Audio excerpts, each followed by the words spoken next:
Hello students, I'm Divya Kashyap from Success CDs Education and today we are going to take up the topic from Science of class 10th.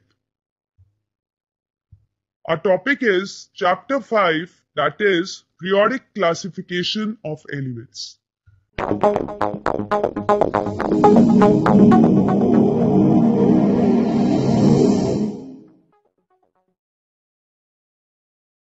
इस chapter के अंदर हम बहुत important चीज पढ़ेंगे। आप कह सकते हो कि बहुत इंपॉर्टेंट जो हमारा एक मेजर मुश्किल है एलिमेंट्स के बारे में पढ़ने की, कि इतने सारे नेचर में एलिमेंट्स है और हम एक एक को नहीं पढ़ सकते हैं, अलग अलग एक एक की प्रॉपर्टीज हम नहीं जान सकते हैं, हम एक एक के बारे में फैमिलियर होना बहुत मुश्किल बात है। तो हम कोई एक ऐसा अटेम्प्ट करेंगे, इसके अंदर पढ़ेंगे, दैट इज क्लासिफिकेशन, कि अगर हम एक एलिमेंट के बारे में पढ़ेंगे या आप कह सकते हो एक फैमिली के बारे में पढ़ेंगे या एक आप कैटेगरी के बारे में पढ़ेंगे तो उसमें बहुत सारे एलिमेंट्स की प्रॉपर्टीज हम गेस कर पाएंगे। ठीक है, तो यही हमारे पास इस चैप्टर के अंदर हम पढ़ने वाले हैं, पीरियोडिक क्लासिफिकेशन ऑफ एलिमेंट्स, कि ये क्लासिफिकेशन का अटेम्प्ट किस किसने किया, कैसे कैसे किया, क्या उनके ड्रॉबैक थे, और फिर कौन ऐसे साइंटिस्ट थे, कौन ऐसे वॉलेंटियर थे जो कि इतने सारे एलिमेंट्स को क्लासिफाई कर पाए, which is a major task. और जैसे कि आप फिगर में देख पा रहे हो, he is Niels Bohr. Actually, he gave the modern, you can say, the periodic table, that is the classification of elements, जो कि हम आज तक पढ़ते हैं, जिसके कारण हमारी जो पढ़ाई है एलिमेंट से रिलेटेड वो काफी इजी हो चुकी है। तो देखते हैं list of topics to be covered. Introduction, Dobereiner triad classification, Newlands law of octave, Mendeleev periodic classification, modern periodic table, atomic property and their variations along group and periods. So let's start. सबसे पहले हम पढ़ने वाले classification of elements. तो हमें ये जानना है कि हम ये चैप्टर क्यों पढ़ रहे हैं। सबसे पहले तो we should know what is the need actually to study about this classification. देखिए, इतने सारे एलिमेंट्स हैं जो नेचर के अंदर डिस्कवर हो चुके हैं, बहुत सारे एलिमेंट्स हैं, ठीक है, और हर एक को अलग अलग पहचानना, जानना, उनकी प्रॉपर्टीज के बारे में जानना वो बहुत मुश्किल है। आप खुद देखिए, अगर सपोज आपके पास 50 लोग इकट्ठे खड़े हो जाए तो क्या आप सबके बारे में एक ही बार में या 4 बार 5 बार भी उनको जान लेंगे? तो क्या आप उनकी सारी करेक्टरिस्टिक्स क्या बता सकते हैं? नहीं, बहुत मुश्किल होगा इतने सारे 50 लोगों के बारे में हमें इकट्ठा बताना, अलग अलग उनकी सारी करेक्टरिस्टिक्स के बारे में। सिमिलरली ऐसे ही बहुत सारे एलिमेंट्स नेचर के अंदर डिस्कवर हो चुके हैं। यू कैन से अप्रोक्सीमेटली 128, कई बुक्स में आपको ये फिगर 132 भी मिलेगी। तो काफी एलिमेंट्स डिस्कवर हो चुके हैं और काफी क्योंकि डिस्कवरी पाइपलाइन के अंदर और है, तो सबको अच्छे से जानने के लिए अकेले अकेले हम उनको नहीं पढ़ सकते हैं। So we need to make the study easier. How? By classifying the elements. अब जैसे कि आप फिगर में देखिए, ये आपके पास गोल्ड है, ठीक है, ये आपके पास सल्फर है, कॉपर है, सिलिकॉन है, सिल्वर है, सोडियम मेटल है। तो आप इन सबकी प्रॉपर्टीज अलग अलग पढ़ना बहुत मुश्किल है, ठीक है। हम ऐसा कर सकते हैं कि हम एक के बारे में पढ़े, हमें पता हो वो कौन सी कैटेगरी को बिलोंग करता है, और ऐसे कुछ कुछ एलिमेंट्स सेम कैटेगरी के अगर होंगे तो हम एक के बारे में पढ़ेंगे तो हमें पता होगा कि इसके कैटेगरी के और एलिमेंट्स का बिहेवियर भी इसी तरीके से रहने वाला है, ठीक है। तो इसीलिए क्लासिफिकेशन बहुत इंपॉर्टेंट है। ऐसे ही आपको कुछ एलिमेंट्स और दिखाए गए हैं, एल्यूमिनियम, बेरियम। तो इसका मतलब क्लासिफाइंग करने से हम हर एक एलिमेंट को और बेहतरीन तरीके से जान सकते हैं। अब सबसे पहले कोई आपसे पूछे what do you mean by classification, classification का मतलब क्या है? इसका मतलब है grouping similar elements together and separating them from dissimilar ones. कि जो सेम एलिमेंट्स है, जिनकी प्रॉपर्टीज ऑलमोस्ट सेम है, उनको इकट्ठा ग्रुप कर दिया जाए, और जो उनको अलग कर दिया जाए जो उनके जैसे नहीं है। तो अलग अलग साइंटिस्ट ने बहुत अटेम्प्ट किए to in order to classify them, क्योंकि एलिमेंट्स को क्लासिफाई करना, सब प्रॉपर्टीज को पहचानते हुए बहुत मुश्किल है, ठीक है। तो अब हम देखते हैं कि कौन कौन सी डिस्कवरीज एक्चुअली हुई और कैसे कैसे कौन कौन से साइंटिस्ट ने कैसे दिमाग लगाया और क्लासिफाइंग करने का अटेम्प्ट आप कह सकते हो किया। अब जो ये फिगर आपको दी गई है, ये एक हमारी मॉडर्न पीरियोडिक टेबल है। जैसे कि क्लासिफिकेशन तो बहुत हुई, लेकिन ये क्लासिफिकेशन है जो सक्सेसफुल रही, जो आज की डेट में भी हम पढ़ते हैं, जिसको this is modern classification which is called as modern periodic table, which is called as modern periodic table. ठीक है, तो हम पढ़ते हैं कि मॉडर्न पीरियोडिक टेबल की डिस्कवरी तक कौन कौन से साइंटिस्ट थे और उन्होंने क्या क्या अटेम्प्ट किया। तो पहला जो अटेम्प्ट किया गया वो किसने किया गया, डॉबर्नियर ने। ठीक है, डॉबर्नियर वाज द वन। इनसे पहले भी एक आप कह सकते हो एक दो साइंटिस्ट थे जिन्होंने कहा, पर उनका क्लासिफिकेशन मतलब इतना it is not worth studying actually, क्योंकि उन्होंने ये कहा कि एलिमेंट्स को सिर्फ दो ग्रुप्स में बांट दो, मेटल्स और नॉन मेटल्स। पर हमें पता है कि ऐसा नहीं हो सकता, because we have metalloids also existing in nature. तो हम मेटलॉइड्स को कहाँ रखेंगे, क्योंकि उन्होंने तो सिर्फ दो ही ग्रुप्स बनाए, मेटल्स या नॉन मेटल्स। और मेटलॉइड्स क्या होते हैं, जिनकी प्रॉपर्टीज मेटल्स जैसी भी हैं, कुछ नॉन मेटल्स जैसी भी हैं। तो ऐसा तो नहीं कर सकते ना कि कुछ एलिमेंट्स को हम कंसिडर ही नहीं कर रहे हैं, तो वो क्लासिफिकेशन तो फेल हो गई, उसको इसलिए हमने पढ़ा भी नहीं है। ठीक है, तो अभी हम जो अटेम्प्ट पढ़ेंगे वो एलिमेंट्स हैं जो आप कह सकते हैं वो साइंटिस्ट है जो कुछ तरह का कनेक्शन हमें एलिमेंट्स में दिखा पाए, कुछ हद तक कुछ क्लासिफाई करने में सक्सेसफुल रहे। तो उनमें से एक है हमारे पास डॉबर्नियर सर, राइट। तो इन्होंने जो अपना क्लासिफिकेशन दिया that was called as Dobereiner triad classification. थोड़ा सा इनके बारे में जानते हैं। He was born in 1829 and he was the first to organize elements by their properties and how he arranged. He grouped the elements in a group of three which he called as triad. और अच्छे से जानते हैं, देखिए इन्होंने क्या कहा, इन्होंने कहा कि एलिमेंट्स को अरेंज करें अगर इंक्रीजिंग एटॉमिक मासेस में। कैसे, तीन तीन एलिमेंट्स को, मतलब एग्जांपल ले लेते हैं, इन्होंने बोला कि तीन एलिमेंट्स को ग्रुप बनाया, ठीक है, और इस ग्रुप में इनका इंक्रीजिंग एटॉमिक मास दिखा, हमें क्या दिखा, इंक्रीजिंग एटॉमिक मास। तो उन्होंने कहा कि अगर तीन तीन एलिमेंट्स का ग्रुप बनाओ और इंक्रीजिंग एटॉमिक मास का क्राइटेरिया दिमाग में रखो, तो हमें एलिमेंट्स सिमिलर केमिकल प्रॉपर्टीज वाले ऑब्टेन होते हैं। एक और बात इन्होंने कही कि ऐसा करने से, तीन का ग्रुप बनाने से सिमिलर केमिकल प्रॉपर्टीज हो रही है, इंक्रीजिंग एटॉमिक मास हो रहा है, और एक और चीज हो रही है कि जो मिडल एलिमेंट है उसका जो एटॉमिक मास है वो पहले और तीसरे एलिमेंट के एटॉमिक मास का अरिथमेटिक मीन है। कैसे, फॉर एग्जाम्पल अगर हम कहें एक्स का एटॉमिक मास है, ए का एटॉमिक मास है एक्स, सी का एटॉमिक मास है वाई, तो जो बी का एटॉमिक मास होगा, इसको हम जेड से रिप्रेजेंट कर लेते हैं, it will be arithmetic mean of atomic mass of first and third element। ठीक है, तो इन्होंने इस तरह से प्रिडिक्शन करी कि एलिमेंट्स को तीन तीन के ग्रुप में रखा, कुछ ही एलिमेंट्स को कर पाया एक्चुअली ये, वो देखते हैं अभी हम। तो लेकिन इनका बेसिक फंडा क्या था कि he arrange the elements in a group of three called as triad. ठीक है, और फिर उसके बाद इसमें इंक्रीजिंग एटॉमिक मास था, सिमिलैरिटी इन प्रॉपर्टीज थी।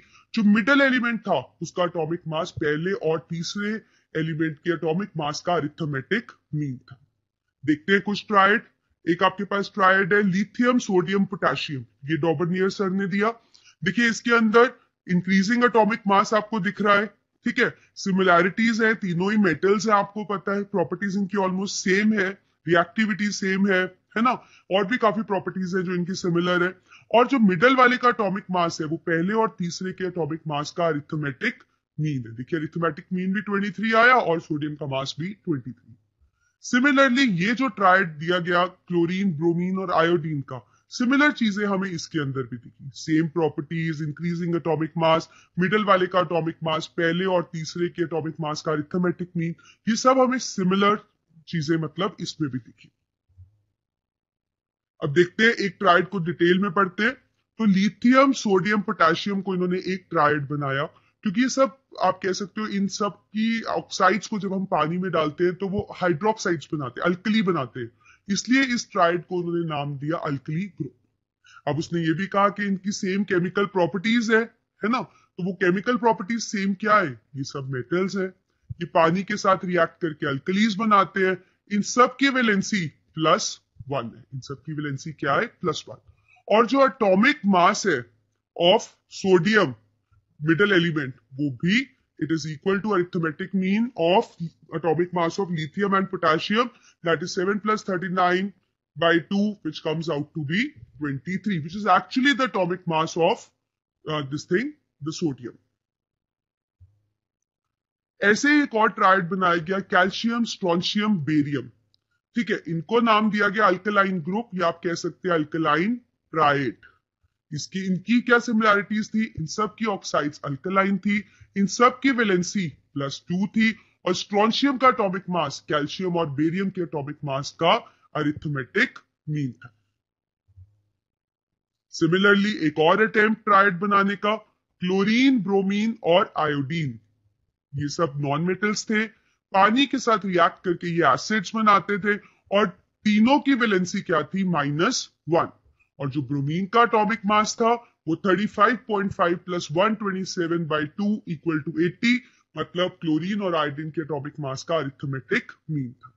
तो इस तरह से इन्होंने कुछ ट्राइड्स बनाए, तो 5 से 6 ट्राइड्स ये एक्चुअली बना पाए, उसके अलावा ये और ट्राइड्स नहीं बना पाए। उसका रीजन था कि जो ये फैक्टर्स कंसीडर कर रहे थे, इंक्रीजिंग एटॉमिक मास, जो मिडल एलिमेंट है उसका एटॉमिक मास अरिथमेटिक मीन होगा पहले और तीसरे का, केमिकल प्रॉपर्टी सेम होंगी, ऐसी चीजें इनको और सारे एलिमेंट्स में नहीं मिली जिनको ये इकट्ठे ट्राइड के अंदर अरेंज कर पाते।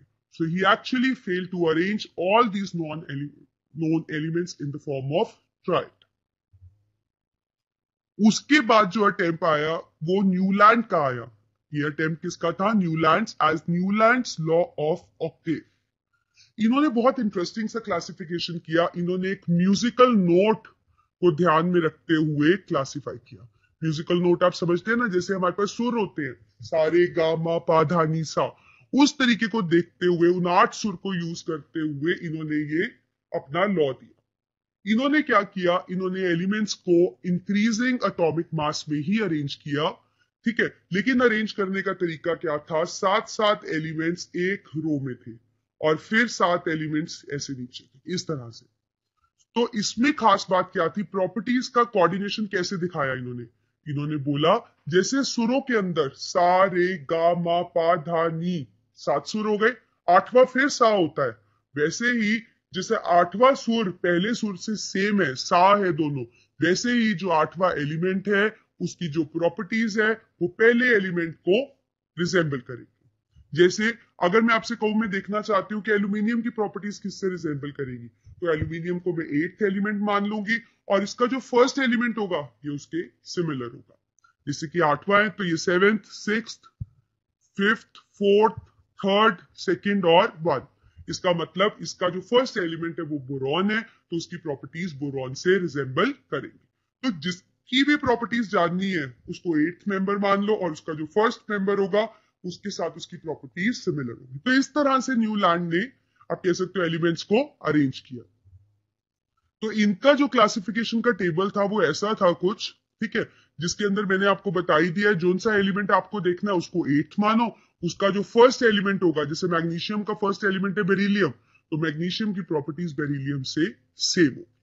ठीक है, तो इस तरह से इन्होंने एक म्यूजिकल नोट को ध्यान में रखते हुए, इंक्रीजिंग एटॉमिक मास को ध्यान में रखते हुए, 8th एलिमेंट की प्रॉपर्टी, फर्स्ट एलिमेंट का रेपिटेशन है, इसको ध्यान में रखते हुए अपना अरेंजमेंट किया। But actually he could not classify elements beyond 40। ये सिर्फ कैल्शियम के एटॉमिक मास, मतलब 40 जो की होता है आपके पास कैल्शियम का एटॉमिक मास यूनिट, उससे अबव वाले एलिमेंट्स को क्लासिफाई नहीं कर पाए, क्योंकि जो ये रूल्स को यूज कर रहे थे, जो इनका मेन गाइडलाइन था क्लासिफाई करने का, वो सिर्फ कैल्शियम तक ही ओबे हो पा रहा था। उसके अलावा ऐसी पीरियोडिसिटी प्रॉपर्टीज में कि 8th एलिमेंट रिपीट करेगा, एटॉमिक मास भी इंक्रीजिंग होना चाहिए, इस तरह से वो कोऑर्डिनेशन नहीं बिठा पाए। So, however, this classification also failed. Next classification was given by Mendeleev as Mendeleev's periodic table. आप कह सकते हो कि ये जो एक क्लासिफिकेशन है ये बहुत इंपॉर्टेंट है और इससे हमें बहुत कुछ पता लगा। एक नया तरह का कंसेप्ट आया कि हम एलिमेंट्स को किस तरह से क्लासिफाई कर सकते हैं। ठीक है, इन्होंने कहा कि अगर हम एलिमेंट्स को क्लासिफाई करना चाहते हैं, it's better to classify them in a table. और उस टेबल को क्या बुलाया गया? Periodic table. पीरियोडिक टेबल एक ऐसा, आप कह सकते हो, चार्ट है एलिमेंट्स का कि इसके अंदर एलिमेंट्स इस तरह से अरेंज्ड है कि सिमिलर प्रॉपर्टीज वाले एलिमेंट्स सेम वर्टिकल ग्रुप में फॉल करते हैं। सबसे पहले हम पीरियोडिक टेबल को जान लेते हैं। पीरियोडिक टेबल क्या होता है? पीरियोडिक टेबल एक टैबुलर फॉर्म, एक टेबल, एक चार्ट है एलिमेंट्स का, जिसके अंदर दो चीजें प्रेजेंट हैं, groups and periods. It has groups and periods. Groups हमने किसको बुलाया है? ग्रुप्स वर्टिकल कॉलम्स को बुलाया गया। Groups are vertical columns, like this is a vertical column, this is a vertical column, this is a vertical column. ये सारे vertical columns अगर हम इस तरह से एलिमेंट्स को अरेंज कर रहे हैं, मतलब ये हमारे ग्रुप्स है। और जो पीरियड्स हैं उनको क्या कहा गया? हॉरिजॉन्टल रोज। पीरियड्स को क्या कहा गया? हॉरिजॉन्टल रोज। जैसे आपके पास ये एक हॉरिजॉन्टल रो है पूरी, ठीक है, ऐसे ही आपके पास एक ये हॉरिजॉन्टल रो है। तो इस तरह से हॉरिजॉन्टल रोज और मतलब ग्रुप्स और पीरियड्स मिलकर क्या बनाते हैं? Periodic table.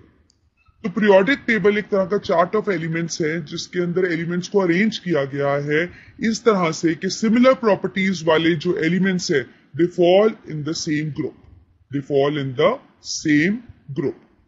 और पीरियड्स के अंदर जब हम एलिमेंट्स को देखते हैं, सपोज यहाँ पे एक एलिमेंट है ए, एक है बी, तो यहाँ पे चाहे ये दोनों बिल्कुल सिमिलर नहीं है, लेकिन हमें एक ऐसा दिखता है कि जैसे ए की प्रॉपर्टी ट्रांसफॉर्म हो रही है धीरे धीरे बी में। मतलब सपोज अगर ए का अगर हम कहें कि मेल्टिंग पॉइंट बहुत शार्प है, तो बी का उससे थोड़ा कम है, फिर उसके बाद सी का उससे थोड़ा कम है। तो मतलब हमें पीरियोडिसिटी दिखती है प्रॉपर्टीज में। हमें प्रॉपर्टीज में क्या दिखी? पीरियोडिसिटी। तो हम ऐसा कह देते हैं कि अगर हम एलिमेंट्स को पीरियोडिक टेबल में अरेंज करते हैं, we get to see periodicity in properties. Periodicity in properties means same properties are repeated at regular intervals of time. Same properties are repeated at regular intervals of time. तो इसलिए हम कह सकते हैं कि इस तरह से हम क्लासिफाई कर सकते हैं। तो मेंडलीव वाज द वन जिन्होंने पीरियोडिक टेबल के बारे में सब कुछ बताया, और उन्होंने कहा कि एक नया तरीका जिसके अंदर हम अरेंज कर सकते हैं एलिमेंट्स को। इन्होंने जब अपना पीरियोडिक टेबल बताया और फिर उसके बाद उन्होंने पीरियोडिक टेबल में जब एलिमेंट्स को अरेंज किया, तो एक लॉ के अकॉर्डिंग उन्होंने अपना स्टेटमेंट दिया। उन्होंने बोला कि जो प्रॉपर्टीज है एलिमेंट्स की, properties of elements are periodic function of their atomic mass. उन्होंने कहा कि एटॉमिक मास एक फंडामेंटल प्रॉपर्टी है अकॉर्डिंग टू मेंडलीव, और जो एलिमेंट्स की प्रॉपर्टीज है वो एटॉमिक मास से गवर्न होती है। तो अगर आप एलिमेंट्स को इंक्रीजिंग एटॉमिक मास या डिक्रीजिंग एटॉमिक मास पे अरेंज करेंगे, तो आपको प्रॉपर्टीज में पीरियोडिसिटी दिखेगी। मतलब same properties are repeated at regular intervals of time. ठीक है, तो मेंडलीव ने जब इसमें अरेंज किए, इस तरह से एलिमेंट्स अरेंज किए, तो अपना एक टेबल दिया, दैट इज पीरियोडिक टेबल। और वो जो पीरियोडिक टेबल था उसके अंदर 7 पीरियड्स और 8 ग्रुप्स थे। Mendeleev periodic table has 8 groups and 7 periods. जैसे कि आप देख पा रहे हो ये वर्टिकल कॉलम्स है, तो ये 8 ग्रुप्स है, 6, 7 and 8। ठीक है, तो 8 ग्रुप्स थे और इसके अंदर 7 पीरियड्स थे। जैसे कि आप देख पा रहे हो, these are 7 periods। इसमें एक और ग्रुप था, 0 ग्रुप, जो कि बाद में ऐड हुआ था, जिसके अंदर सारी की सारी नोबल गैसेस थी। क्या थी? सारी की सारी नोबल गैसेस। अब ये जो फर्दर ग्रुप्स थे, जैसे कि आप फर्स्ट ग्रुप देख रहे हो, ये आगे सब ग्रुप्स में डिवाइडेड थे, ए और बी। चाहे वो सब ग्रुप्स थे, पर वो ग्रुप ए में ही प्रेजेंट थे। जैसे कि आप देखोगे ग्रुप 1 में ए के अंदर आ रहा है hydrogen, lithium, sodium, potassium, rubidium, caesium और फ्रांसियम। ठीक है, और ऐसे ही ग्रुप 1 में बी सब ग्रुप में आ रहा है आपके पास कॉपर, सिल्वर, गोल्ड। तो इस तरह से एलिमेंट्स को अरेंज किया गया। मेंडलीव ने जब अपना क्लासिफिकेशन दिया तो 63 एलिमेंट्स उस टाइम नोन थे। तो मतलब मेंडलीव ने जो क्लासिफाई किया एलिमेंट्स को, वो कितने एलिमेंट्स को क्लासिफाई किया? 63, because at that time only 63 elements were known. तो इन्होंने क्लासिफिकेशन बहुत ही ट्रिकी तरीके से किया। Actually what he did, he took 63 cards. इन्होंने 63 कार्ड्स ले लिए थे, एक एक एलिमेंट को उठाते रहे और जैसा वो दिखता है उसकी प्रॉपर्टीज को लिस्ट करते रहे और उसका फॉर्मूला लिखते रहे कि वो ऑक्साइड्स के साथ किस तरह से फॉर्मूला बनाता है। तो ऐसा करके एक एक कार्ड बनाकर उन्होंने एक बोर्ड पे ऐसे 63 कार्ड्स लगा दिए।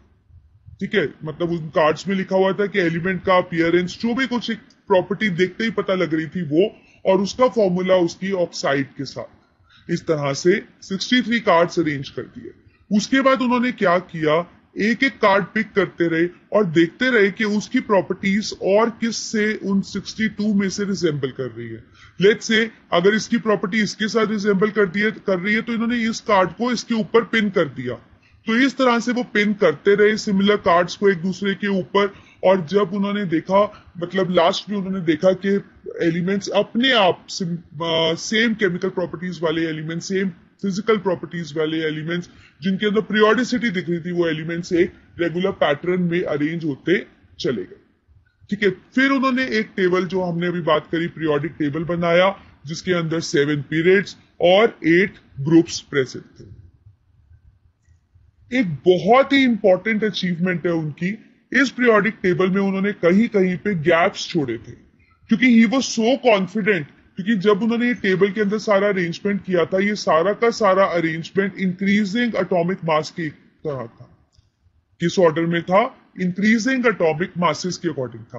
तो जैसे वो इंक्रीजिंग एटॉमिक मासेस में अरेंज करते गए, तो एलिमेंट्स अपने आप उनकी प्रॉपर्टीज के अंदर हमें पीरियोडिसिटी दिखी।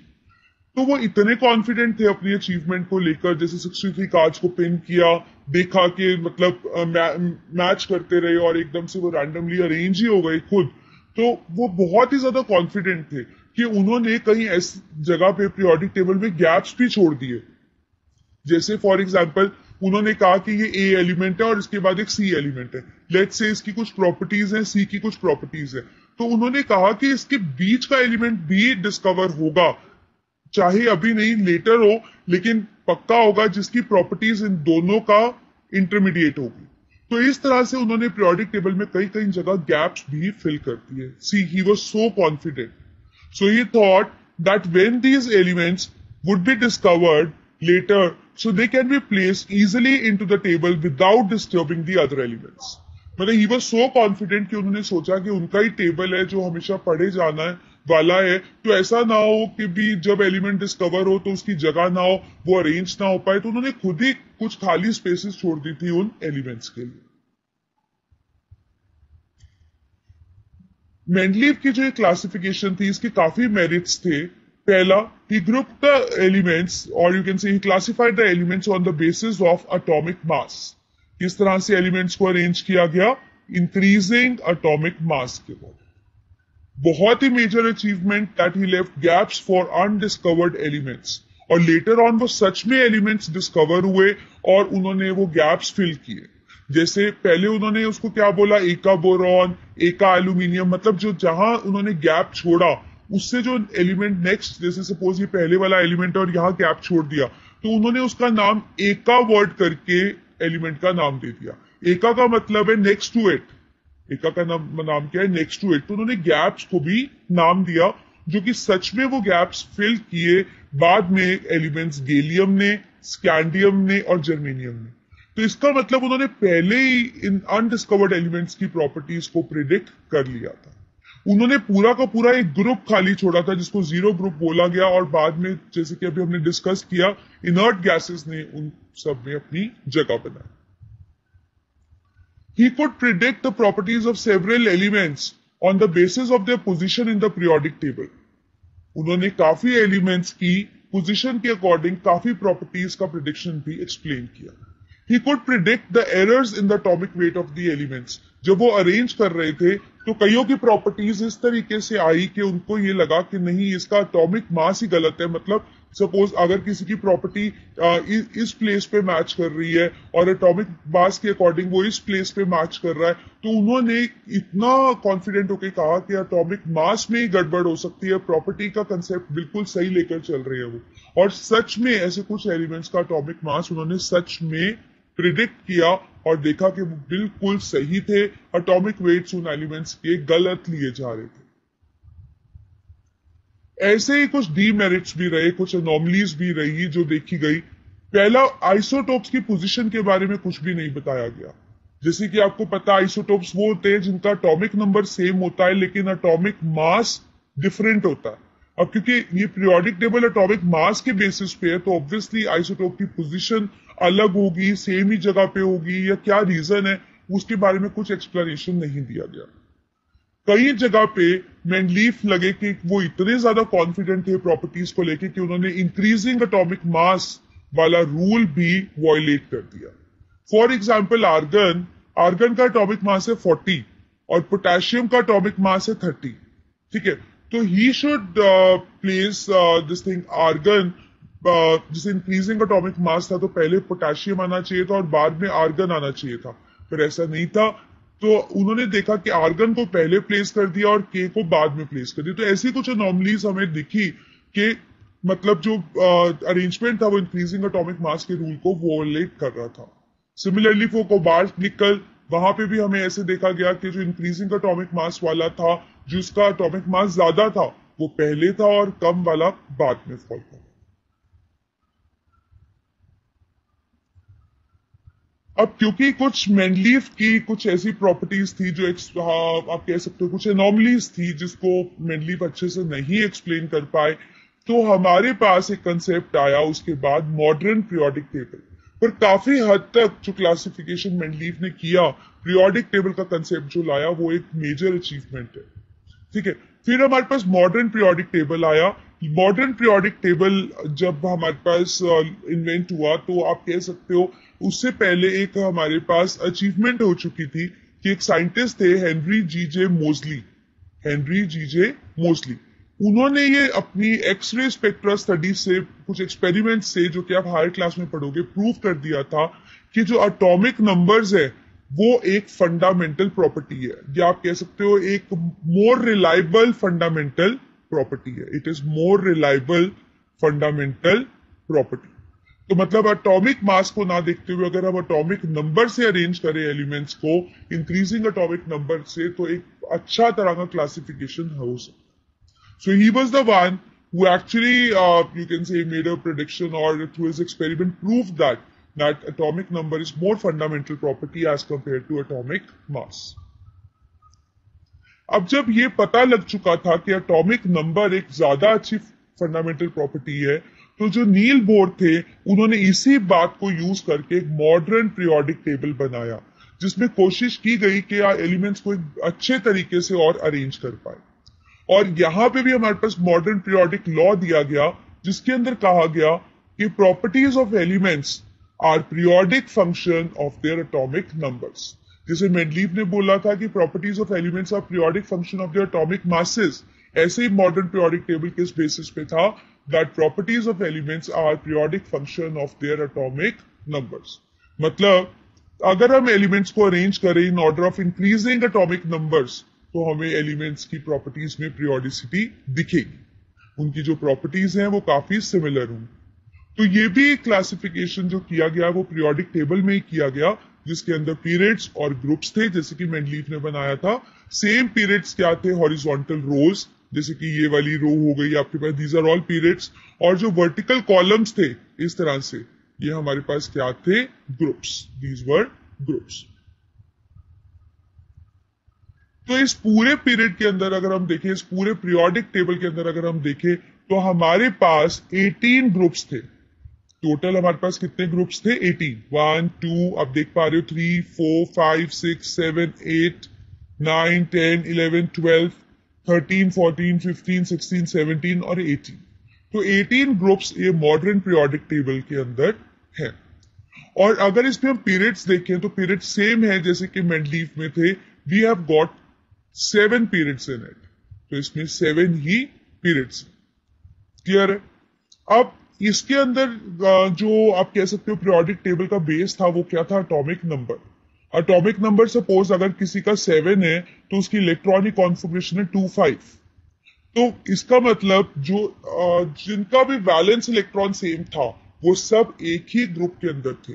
अब जैसे 7 अगर हम एटॉमिक नंबर की बात करें तो हमें पता है कि जो 7 एटॉमिक नंबर है हमारे पास वो किसका है, नाइट्रोजन का। तो अगर नाइट्रोजन की इलेक्ट्रॉनिक कॉन्फ़िगरेशन 25 है तो फास्फोरस की 285 है।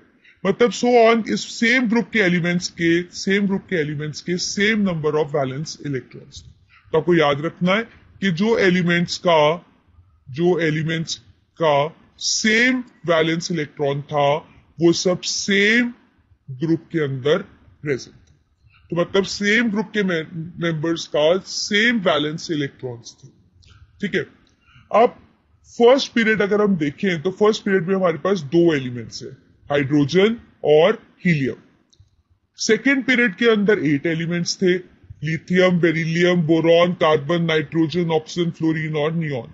ऐसे ही थर्ड पीरियड में भी 8 थे, आपने देखा सोडियम से लेके आर्गन तक।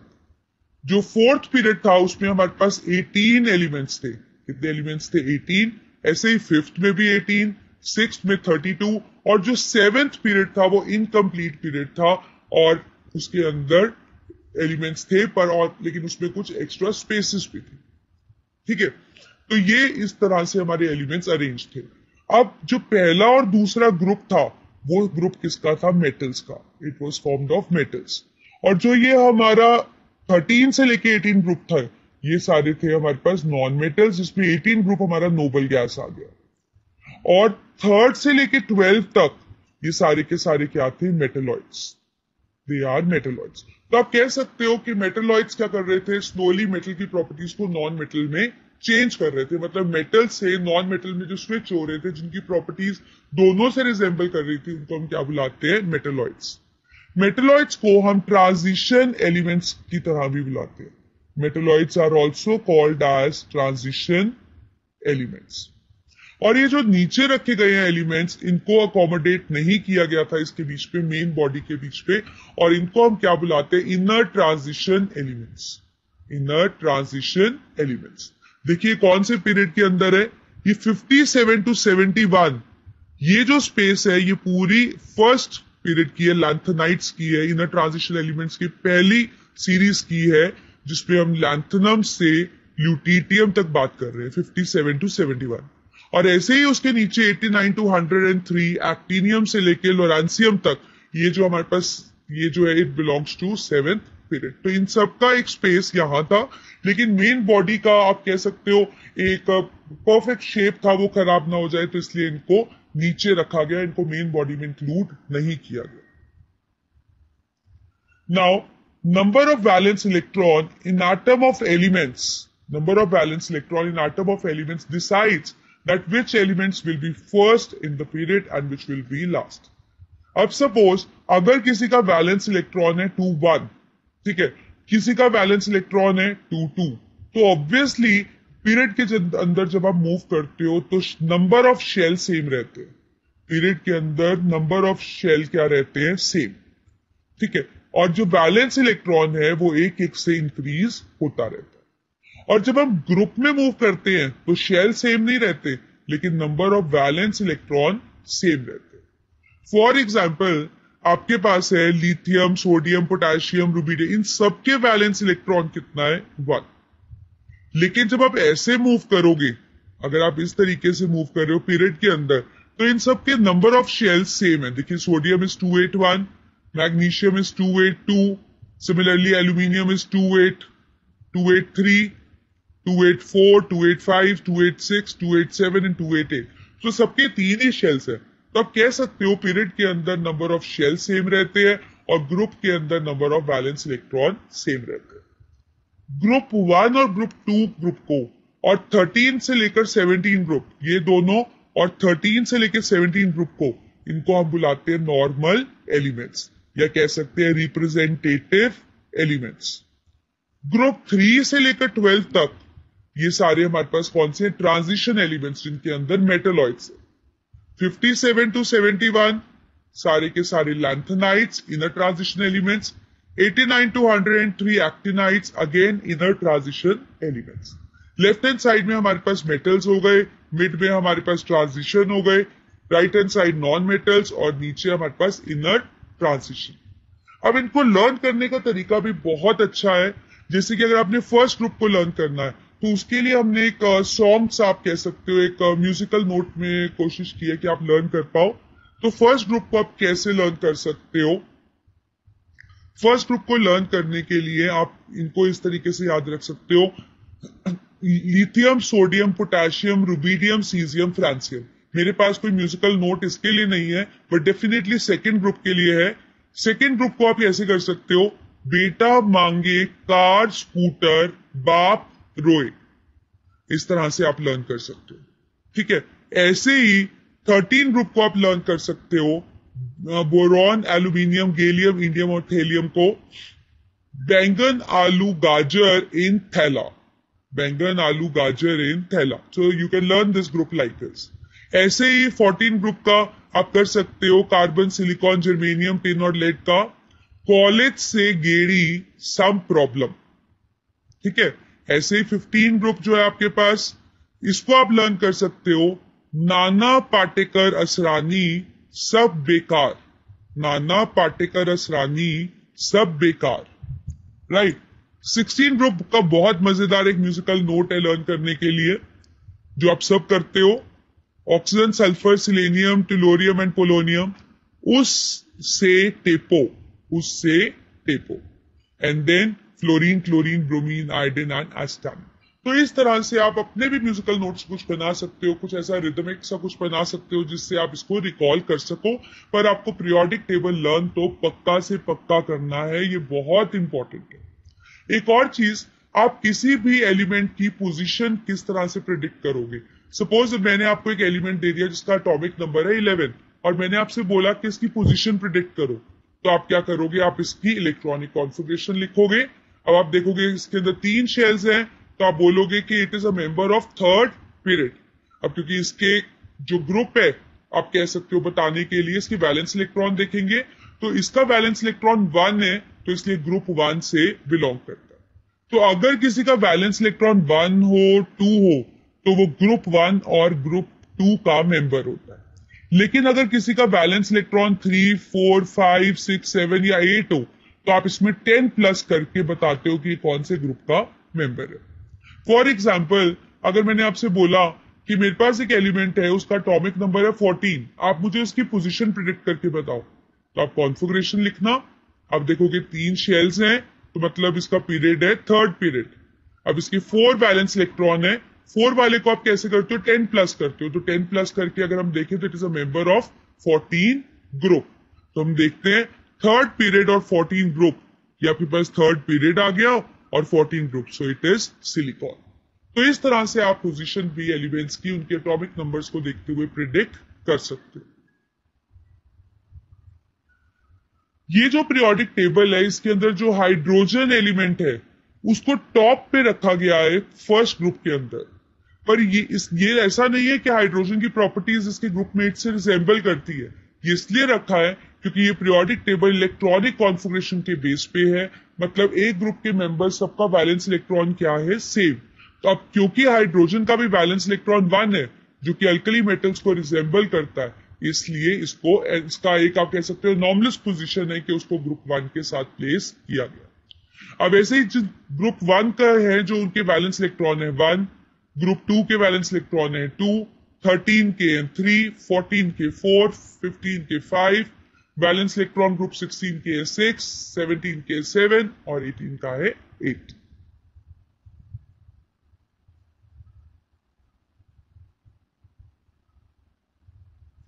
तो इस तरह से आपको ये सारा पीरियोडिक टेबल लर्न करना है। जैसे कि मैंने आपको समझाया कैसे पोजीशन प्रिडिक्ट करनी है, कितने एलिमेंट्स एक पीरियड के अंदर है, जैसे कि अभी हमने किया 2, 8, 8, 18, 32, कौन से लॉन्ग पीरियड्स हैं, कौन से शॉर्ट पीरियड्स हैं। तो ये सब आपको इसके बारे में अच्छे से लर्न करना है। Now we are going to take up few properties related to atom, जिनको हम एटॉमिक प्रॉपर्टीज बुलाते हैं। ठीक है, तो हम देखेंगे कि ये एटॉमिक प्रॉपर्टीज जो है वो पीरियड्स और ग्रुप में उनका वेरिएशन किस तरह से रहता है, and what is the reason behind that they differ when we move along group और when we move along period. So the first property we are going to discuss is atomic size. नाम से ही पता लग रहा है atomic size मतलब atom का size, but we actually need a proper definition for it. तो हम एटॉमिक साइज को ऐसे डिफाइन करेंगे, size of one atom, or we can say the distance from nucleus to outermost shell of an atom। जैसे कि आप सबको पता है कि एटम जो होता है, एटम के सेंटर में न्यूक्लियस होता है, बाहर इसके शेल्स होते हैं। ठीक है, तो जो न्यूक्लियस से डिस्टेंस होता है लास्ट शेल तक का, उसको हम क्या बुलाते हैं, एटॉमिक साइज। जैसे कि फिगर भी देख पा रहे हो, ये आपका न्यूक्लियस हो गया जिसके अंदर प्रोटॉन और न्यूट्रॉन है, ठीक है। तो सेंटर से लेकर जो लास्ट शेल का डिस्टेंस है उसको हम क्या बुलाते हैं, atomic size. So now we are going to see that how it vary along group and period. तो ग्रुप की जब हम बात करते हैं, तो ग्रुप में जब हम मूव करते हैं, it increases along group, it increases along group. देखते हैं कि क्या रीजन है। हम इसके लिए एग्जाम्पल के लिए एक फर्स्ट ग्रुप कंसिडर करते हैं। हमारे पीरियोडिक टेबल का फर्स्ट ग्रुप लेते हैं, जो कि आपको पता है lithium, sodium, potassium, rubidium, caesium और फ्रांसियम, ठीक है। ऊपर हाइड्रोजन भी होता है, पर हाइड्रोजन को हम फर्स्ट ग्रुप में प्रॉपर्टीज पढ़ते हुए इंक्लूड नहीं करेंगे, क्योंकि जो हाइड्रोजन है वो डिफरेंट है इन मेटल्स से। बट क्योंकि पीरियोडिक टेबल एटॉमिक नंबर के बेस पे बना, इसलिए हाइड्रोजन की ये एक्सेप्शनल पोजीशन है कि उसको मेटल्स के साथ रखा गया है। तो जब हम यहाँ एग्जाम्पल लेंगे, हम लिथियम ऑनवर्ड ही कंसिडर करेंगे, क्योंकि यही एक्चुअली फर्स्ट ग्रुप के मेंबर्स है और इनकी ही प्रॉपर्टीज आपस में सेम है, या आप कह सकते हो आपको ग्रेजुअल वेरिएशन दिखता है। तो फर्स्ट ग्रुप में अगर हम लिथियम, सोडियम और पोटेशियम लेते हैं, लिथियम का एटॉमिक नंबर है 3, तो कॉन्फिगरेशन हुई 2 1। इसमें कितने शेल्स हैं, 2 शेल्स, के और एल। सोडियम का एटॉमिक नंबर है 11, तो कॉन्फिगरेशन हुई 2 8 1, तो इसमें 3 शेल्स हुए, के एल और एम। यही आपको दिया हुआ है यहां पे। ऐसे ही पोटेशियम का एटॉमिक नंबर है 19, तो हम अगर कॉन्फिगरेशन लिखें तो इट इज 2 8 8 1, तो इसमें 4 शेल्स इन्वॉल्व है। अब आप देखिए, जैसे जैसे आप ग्रुप में जा रहे हो, यहां पे इसके शेल थे 2, यहां पे हो गए 3, नेक्स्ट मेंबर में हो गए 4। तो आप देखो, as we move down every time a new shell is being added. अब नया शेल अगर ऐड होगा तो ऑब्वियसली आप कह सकते हो कि साइज तो बढ़ेगा ही ना। तो this is the reason that as we move down the group, every time a new shell is being added, due to which the size of atom increase. अब आप देखिए, ऐसे ही मैंने इनके एटॉमिक मॉडल्स लिए हैं। यहाँ पे लिथियम के 2 शेल्स हैं, सोडियम के अंदर 3 शेल्स हैं, पोटेशियम के अंदर 4 शेल्स हैं। तो ऑब्वियसली जिसके अंदर शेल नंबर ऑफ शेल्स ज्यादा होंगे उसका साइज भी बड़ा होगा। अब हम देखते हैं how it varies along period. तो जब हम पीरियड में मूव करते हैं, हॉरिजॉन्टल रोज में मूव करते हैं, तो साइज छोटा होता रहता है। देखते हैं एक एग्जांपल। हम एक थर्ड पीरियड कंसिडर करते हैं, which actually starts from sodium और आर्गन पे एंड होता है, आपको पता ही है। तो इसमें हम फर्स्ट 4 मेंबर्स ले लेते हैं। एटॉमिक नंबर के अकॉर्डिंग हमने कॉन्फिगरेशन लिख ली है यहाँ पे। Sodium is 281, magnesium is 282, argon is 283 and silicon is 284। आपको पता भी है एटॉमिक नंबर इनके, मैग्नीशियम का 12, this is not argon, this is aluminium actually, 13, और सिलिकॉन इज 14, ठीक है। तो अब आप देखो कि इनके अंदर शेल तो सेम है, जैसे कि ग्रुप में तो शेल बढ़ रहा था ना, लेकिन इनके तो तीनों के ही 3 ही शेल्स है, के एल और एम। पर हमें क्या वेरिएशन दिख रहा है, हमें दिख रहा है कि शेल सेम है, लेकिन जो लास्ट शेल के अंदर इलेक्ट्रॉन है वो ग्रेजुअली एक एक करके बढ़ता जा रहा है। अब क्योंकि इसके अंदर हम कह सकते हैं कि एक न्यू इलेक्ट्रॉन ऐड हो रहा है, लेकिन सेम ही शेल में ऐड हो रहा है। अब जब सेम शेल के अंदर इलेक्ट्रॉन ऐड होता है तो हमारा न्यूक्लियर चार्ज बढ़ जाता है, मतलब वो फोर्स जिससे न्यूक्लियस अपने इलेक्ट्रॉन्स को अपनी तरफ अट्रैक्ट करता है वो बढ़ जाता है और साइज छोटा हो जाता है। देखिए, आप कहीं जगह पे ऐसा पढ़ेंगे, आप थोड़ा कंफ्यूजन सा, अगर आप बुक्स में पढ़ोगे तो आपको थोड़ा कंफ्यूजन सा लगेगा कि कभी न्यूक्लियर चार्ज बढ़ रहा है, कभी न्यूक्लियर चार्ज कम हो रहा है। तो मैं आपको बता देती हूँ कि जब यहाँ पे इलेक्ट्रॉन्स बढ़ रहे हैं, ठीक है, तो ये भी इलेक्ट्रॉन है, ये भी इलेक्ट्रॉन है, तो इसलिए इन दोनों के बीच में रिपल्शंस भी तो बढ़ेंगी ना। तो ऑब्वियसली रिपल्शंस भी बढ़ रही है। रिपल्शंस क्या करती है, रिपल्शंस इनको आपस में रिपेल कर रही है और इसके कारण जो साइज है वो बढ़ रहा है, क्योंकि ये इलेक्ट्रॉन दूर जाएगा, तो आप कह सकते हो कि बाहर का इलेक्ट्रॉन क्लाउड जो है वो स्प्रेड करेगा, जिसके कारण साइज बड़ा होगा। इसका मतलब रिपल्शंस बढ़ रही है तो साइज बड़ा होना चाहिए। लेकिन साइमल्टेनियसली न्यूक्लियस का अट्रैक्शन भी तो बढ़ रहा है ना अपने आउटरमोस्ट शेल्स के लिए, क्योंकि पहले वो एक इलेक्ट्रॉन को अट्रैक्ट कर रहा था, वो 2 इलेक्ट्रॉन को अट्रैक्ट कर रहा है। तो ऑब्वियसली जो अगर हम मैग्नीट्यूड को देखें तो न्यूक्लियर चार्ज का magnitude as compare to repulsions काफी ज्यादा है, इसलिए it leads to attraction more and therefore जो साइज है वो छोटा होता है। ऐसे ही हमने इनके एटॉमिक मॉडल्स लिए। सोडियम के अंदर एक वैलेंस इलेक्ट्रॉन है, ठीक है। मैग्नीशियम के अंदर 2, एल्यूमिनियम के अंदर 3। तो जिसके अंदर जितने ज्यादा वैलेंस इलेक्ट्रॉन्स होंगे उनका न्यूक्लियर चार्ज ज्यादा होगा और साइज छोटा होगा। पहला ऑप्शन है हमारे पास लिथियम एंड कार्बन। अब आप देखिए, आप ऐसे क्वेश्चंस को इस तरीके से अटेम्प्ट करेंगे। लिथियम हमारे पास इस तरह से प्रेजेंट होता है और कार्बन हमारे पास यहां पे होता है। ये आप कैसे मेकआउट करेंगे? हम एक रफ सा आइडिया लेंगे, जैसे कि लिथियम का एटॉमिक नंबर है 3, ठीक है, तो और कार्बन का एटॉमिक नंबर है 6। सो ऑब्वियसली इसके बीच में 4, 5 3 एलिमेंट्स होंगे। अगर हम इनकी इलेक्ट्रॉनिक कॉन्फ़िगरेशन लिखें, so it is 2 1 and it is 2 4। तो अब क्योंकि इनके अंदर सेम नंबर ऑफ शेल्स है, तो ऑब्वियसली ये सेम पीरियड से बिलोंग करेंगे, ठीक है। तो अब आप जब लिथियम से कार्बन की तरफ जा रहे हो तो नंबर ऑफ शेल तो क्या है? सेम, लेकिन इलेक्ट्रॉन्स किसमें ज्यादा है? कार्बन में। अब जिसमें इलेक्ट्रॉन्स ज्यादा होते हैं उनमें हमने पढ़ा रिपल्शन भी ज्यादा होती है और न्यूक्लियर चार्ज भी ज्यादा होता है। तो इन दोनों में अगर कंपैरिजन किया जाए तो न्यूक्लियर चार्ज प्रिडोमिनेट करता है और ऐसी चीज का साइज हमेशा स्मॉल होता है। तो इसका मतलब इनमें से कार्बन क्या है? स्मॉल, और लिथियम क्या है? Big in size. Lithium is big. तो हमारा आंसर है, हमने यहाँ बिगर पूछा है, so lithium is the right answer, that lithium is bigger in its pair. ऐसे ही आपके पास है क्लोरीन और ब्रोमीन।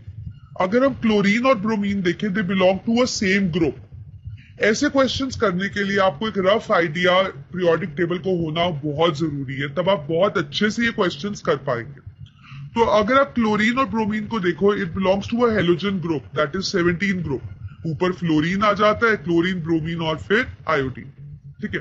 तो क्लोरीन और ब्रोमीन में से अगर हम बात करें तो ऑब्वियसली ग्रुप में हमें पता है कि जब हम नीचे मूव करते हैं तो साइज इंक्रीज करता है, क्योंकि जो शेल है, नंबर ऑफ शेल बढ़ जाते हैं। ब्रोमीन के अंदर एक शेल ज्यादा है as compare to chlorine, so obviously जो साइज क्या है वो ब्रोमीन का बड़ा है, ठीक है। तो ब्रोमीन हम कह सकते हैं bromine is bigger in its pair. Next we have beryllium and magnesium. Beryllium और magnesium they again fall in the same group. Beryllium का अगर हम एटॉमिक नंबर देखें और अगर हम मैग्नीशियम का देखें तो इनके बीच में भी मैग्नीशियम के अंदर एक शेल बड़ा है। बेरिलियम की कॉन्फ़िगरेशन है 2 2, 4 एटॉमिक नंबर होता है और मैग्नीशियम होता है 12, सो इट इज 2 8 2। तो यहाँ पे भी नंबर ऑफ शेल मैग्नीशियम में ज्यादा है। नंबर ऑफ शेल ज्यादा होने का मतलब क्या होता है कि जो न्यूक्लियर चार्ज है, अब वो आप कह सकते हो ज्यादा नंबर ऑफ इलेक्ट्रॉन्स पे लग रहा है, वो ज्यादा शेल पे लग रहा है। तो अब अगर सपोज आपके पास एक शेल है तो एक न्यूक्लियर चार्ज की वैल्यू होगी। अगर आपके पास एक और शेल है इसके, तो आप कह सकते हो अब ये सेम न्यूक्लियर चार्ज बड़े साइज पे लग रहा है, तो ऑब्वियसली हम कह सकते हैं कि जो न्यूक्लियर चार्ज है वो कम हो गया क्योंकि शेल का नंबर बढ़ गया। तो बेरिलियम और मैग्नीशियम में से जिसका साइज बड़ा है दैट इज मैग्नीशियम, क्योंकि इसमें शेल बड़ा है, इसमें से न्यूक्लियर चार्ज डिक्रीज हो जाता है क्योंकि सेम न्यूक्लियर चार्ज अब ज्यादा नंबर ऑफ इलेक्ट्रॉन्स पे लग रहा है, मतलब एक और नए शेल पे लग रहा है, तो इसलिए nuclear charge decrease and size increase. एक क्वेश्चन और है हमारे पास, compare the size of cation and anion. देखिए केटायन क्या होता है? Cation is positively charged ion. ऐसा एटम जिसपे पॉजिटिव चार्ज हो उसको आप क्या बुलाते हो? केटायन। और ऐसा एटम जिसपे नेगेटिव चार्ज हो उसको हम क्या बुलाते हैं? एनायन। तो अगर हम केटायन और एनायन के साइज की बात करते हैं तो हम कैसे कंपेयर करेंगे? पहले तो मैं आपको बता दूं, सपोज आपके पास एक एटम है, अगर वो इलेक्ट्रॉन लूज करेगा तो वो क्या बनाएगा? केटायन। तो केटायन हमेशा इलेक्ट्रॉन लूज करने से बनता है, ठीक है। अगर कोई एनायन बन रहा है तो वो ऑब्वियसली इलेक्ट्रॉन गेन करने से बन रहा है, तभी उस पर नेगेटिव चार्ज है। तो गेन करने से बनता है एनायन और लूज करने से बनता है केटायन। तो अब हम कंपेयर करने वाले हैं कि जो केटायन है और एनायन में से कौन बिगर होता है, या इनके पेरेंट एटम से इनका साइज किस तरीके से वेरी करता है। तो इसको करने के लिए पहले हम एक एग्जांपल देखते हैं। ये हमारे पास है सोडियम। सोडियम का एटॉमिक नंबर होता है 11, कॉन्फ़िगरेशन होती है 281। अब क्योंकि इसके लास्ट शेल में 1 इलेक्ट्रॉन है, सो ऑब्वियसली ये 8 इलेक्ट्रॉन तो नहीं कर पाएगा, इसको 7 इलेक्ट्रॉन लेगा तब 8 होंगे। ठीक है, तो इसके लिए इजी है कि ये एक को लूज कर दे, तभी ये स्टेबल होगा। तो जब ये एक इलेक्ट्रॉन लूज करेगा तो लास्ट शेल में तो एक ही इलेक्ट्रॉन है, तो अगर ये इलेक्ट्रॉन लूज कर देगा, अब इसकी कॉन्फ़िगरेशन क्या हो जाएगी, सिर्फ 2 और 8। इसका मतलब अगर ये न्यूक्लियस है तो यहाँ पे आ जाएंगे 2 इलेक्ट्रॉन्स और एक और शेल के अंदर आ जाएंगे 8 इलेक्ट्रॉन्स। तो ऑब्वियसली यहाँ पे कितने शेल थे, 3, और यहाँ पे शेल कितने रह गए, सिर्फ 2। तो अगर हम कंपेयर करें साइज का तो नंबर ऑफ शेल यहाँ पे क्या हो गया, कम। नंबर ऑफ शेल कम होने का मतलब है जो साइज है वो स्मॉल हो गया। ठीक है, तो एक रीजन तो शेल कम हो गया, ये रीजन हो गया। दूसरा रीजन है कि अब न्यूक्लियर चार्ज तो सेम रहा ना, न्यूक्लियर चार्ज तो प्रोटॉन्स की वजह से होता है, प्रोटॉन्स तो इलेक्ट्रॉन ना, मतलब प्रोटॉन्स का तो ना लॉस हो रहा है ना गेन हो रहा है, तो न्यूक्लियर चार्ज तो सेम रहा। तो अब ये न्यूक्लियर चार्ज आप कह सकते हो लेसर नंबर ऑफ इलेक्ट्रॉन्स पे लगेगा। यहाँ पे 11 इलेक्ट्रॉन्स पे न्यूक्लियर चार्ज लग रहा था और यहाँ पे न्यूक्लियर चार्ज कितने पे लगना है, 10 इलेक्ट्रॉन्स पे। तो ऑब्वियसली न्यूक्लियर चार्ज की वैल्यू बढ़ जाएगी और साइज छोटा हो जाएगा। तो इसका मतलब है कि केटायन जो होता है, अब लूज करने के बाद तो केटायन ही बनता है ना, तो जो केटायन होता है उसके अंदर शेल कम हो जाते हैं क्योंकि वो इलेक्ट्रॉन्स लूज करता है, तो उसका साइज छोटा हो जाता है। और एक कारण ये भी है कि उसके अंदर न्यूक्लियर चार्ज बढ़ जाता है क्योंकि same number of nuclear charge now act on laser number of electrons. Clear है? तो आप समझ गए केटायन जो होता है that is always smaller than the parent atom. अब ऐसे ही हम एक क्लोरीन का एग्जांपल लेते हैं। क्लोरीन का एटॉमिक नंबर है 17, कॉन्फ़िगरेशन 287। स्टेबल होने के लिए लास्ट शेल में 8 इलेक्ट्रॉन चाहिए होते हैं, आपको पता है ऑक्टेट रूल होता है हमारे पास। अब 8 कर सकता है ये, 1 लेगा तो 8 हो जाएंगे, और या फिर ये 7 दे दे। तो ऑब्वियसली इजी क्या है, 1 इलेक्ट्रॉन लेना। So it will gain 1 electron and after gaining it will form anion. अब यहां पे इसकी इलेक्ट्रॉनिक कॉन्फ़िगरेशन हो जाएगी 288।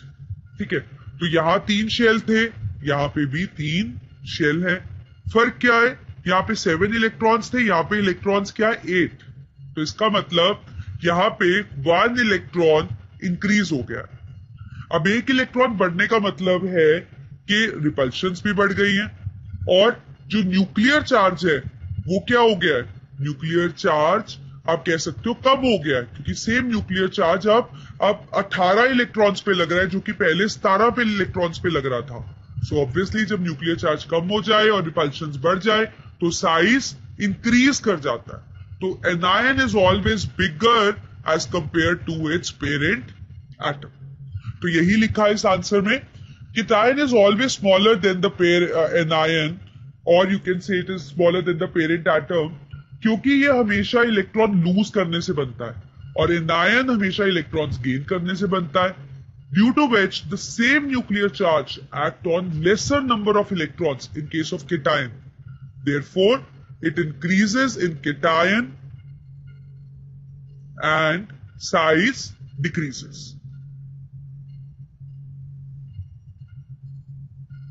एक और सैंपल प्रॉब्लम देखते हैं हम। Compare the size of elements in pair. आपके पास ऑप्शन है पहला एल्यूमिनियम और Al, aluminium ion, that means Al3 positive. ये कैसे पता लगेगा आपको, पहले आप इलेक्ट्रॉनिक कॉन्फ़िगरेशन देखिए। ठीक है, तो ये तो एटम की हो गई। अगर अब ये स्टेबल होगा तो आयन बनाएगा। अब स्टेबल कैसे होगा, 3 इलेक्ट्रॉन लूज करने से। तो ऑब्वियसली जब लूज करेगा तो इसकी कॉन्फ़िगरेशन क्या रहेगी, 28। देखिए एटॉमिक नंबर और कॉन्फ़िगरेशन जानना आपको बहुत जरूरी है, तभी आप साइजेस को कंपेयर कर पाओगे। ठीक है, तो please be familiar with that. अब अगर हम यहाँ पे साइज को कंपेयर करते हैं एल्यूमिनियम और एल्यूमिनियम 3 पॉजिटिव, तो ऑब्वियसली देखिए यहाँ पे कितने शेल हैं, 3, और यहाँ पे कितने शेल हैं, 2, बट न्यूक्लियर चार्ज सेम है। सो ऑब्वियसली Al3 पॉजिटिव का साइज छोटा होगा। तो हम कह सकते हैं aluminium is bigger and aluminium ion is smaller. एक और कारण भी आप इसमें बता सकते हो, यहाँ पे 3 शेल्स हैं। ठीक है, तो जब ये 3 इलेक्ट्रॉन लूज करेगा तो इसका जो एटॉमिक मॉडल होगा उसके अंदर सिर्फ कितने शेल रह जाएंगे, 2, जिसमें एक में 2 इलेक्ट्रॉन्स और दूसरे में 8 इलेक्ट्रॉन्स होंगे।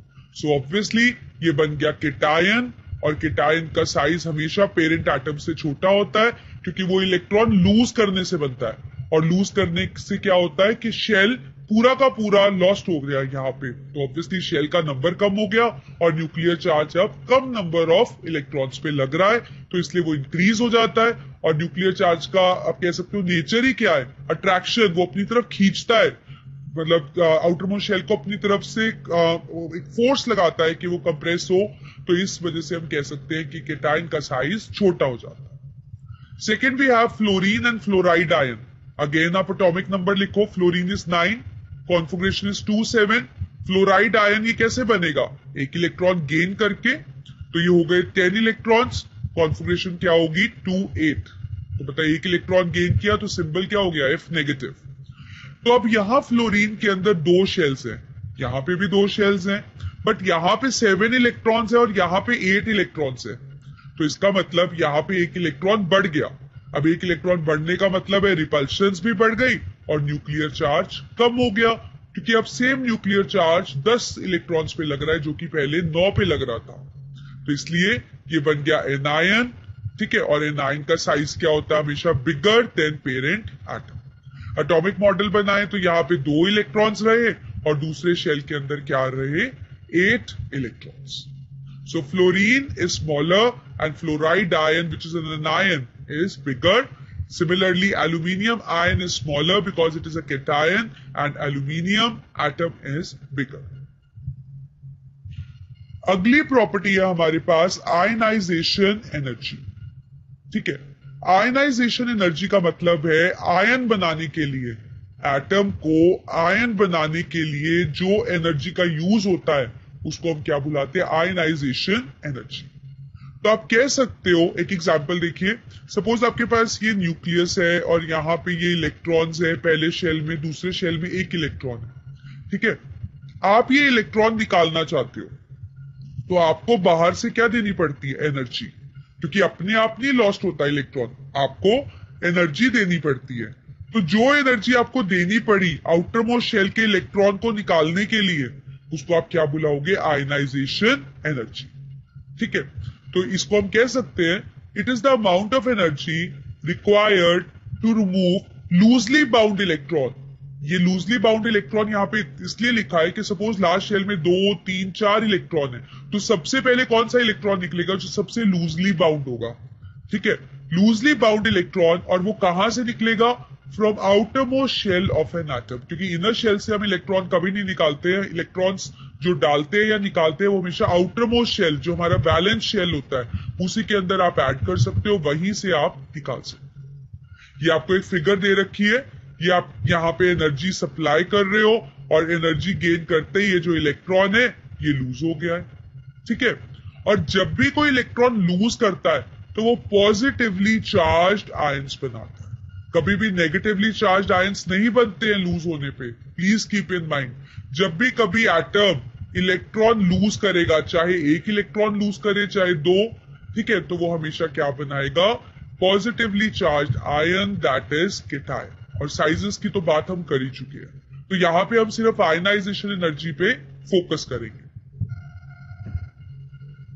अब हमारा क्वेश्चन है कि लॉन्ग ग्रुप आयनाइजेशन एनर्जी कैसे वेरी करती है, तो हमारे पास आंसर है कि ionization energy long group decrease होती है, मतलब जब आप ऐसे ग्रुप पे मूव करते हो तो आयनाइजेशन एनर्जी डिक्रीज करती है। क्या रीजन है, हम एग्जाम्पल से उसको जानते हैं। देखिए यहाँ पे हमने फर्स्ट ग्रुप का एग्जाम्पल लिया है, कुछ एलिमेंट्स है उसके, लिथियम, सोडियम, पोटेशियम, ये सक्सेसिव मेंबर्स है, मतलब एक लिथियम पहले आता है, फिर सोडियम, फिर पोटेशियम, इस तरह से। तो जो ट्रेंड ये फॉलो करेंगे नेक्स्ट भी वही फॉलो करेंगे।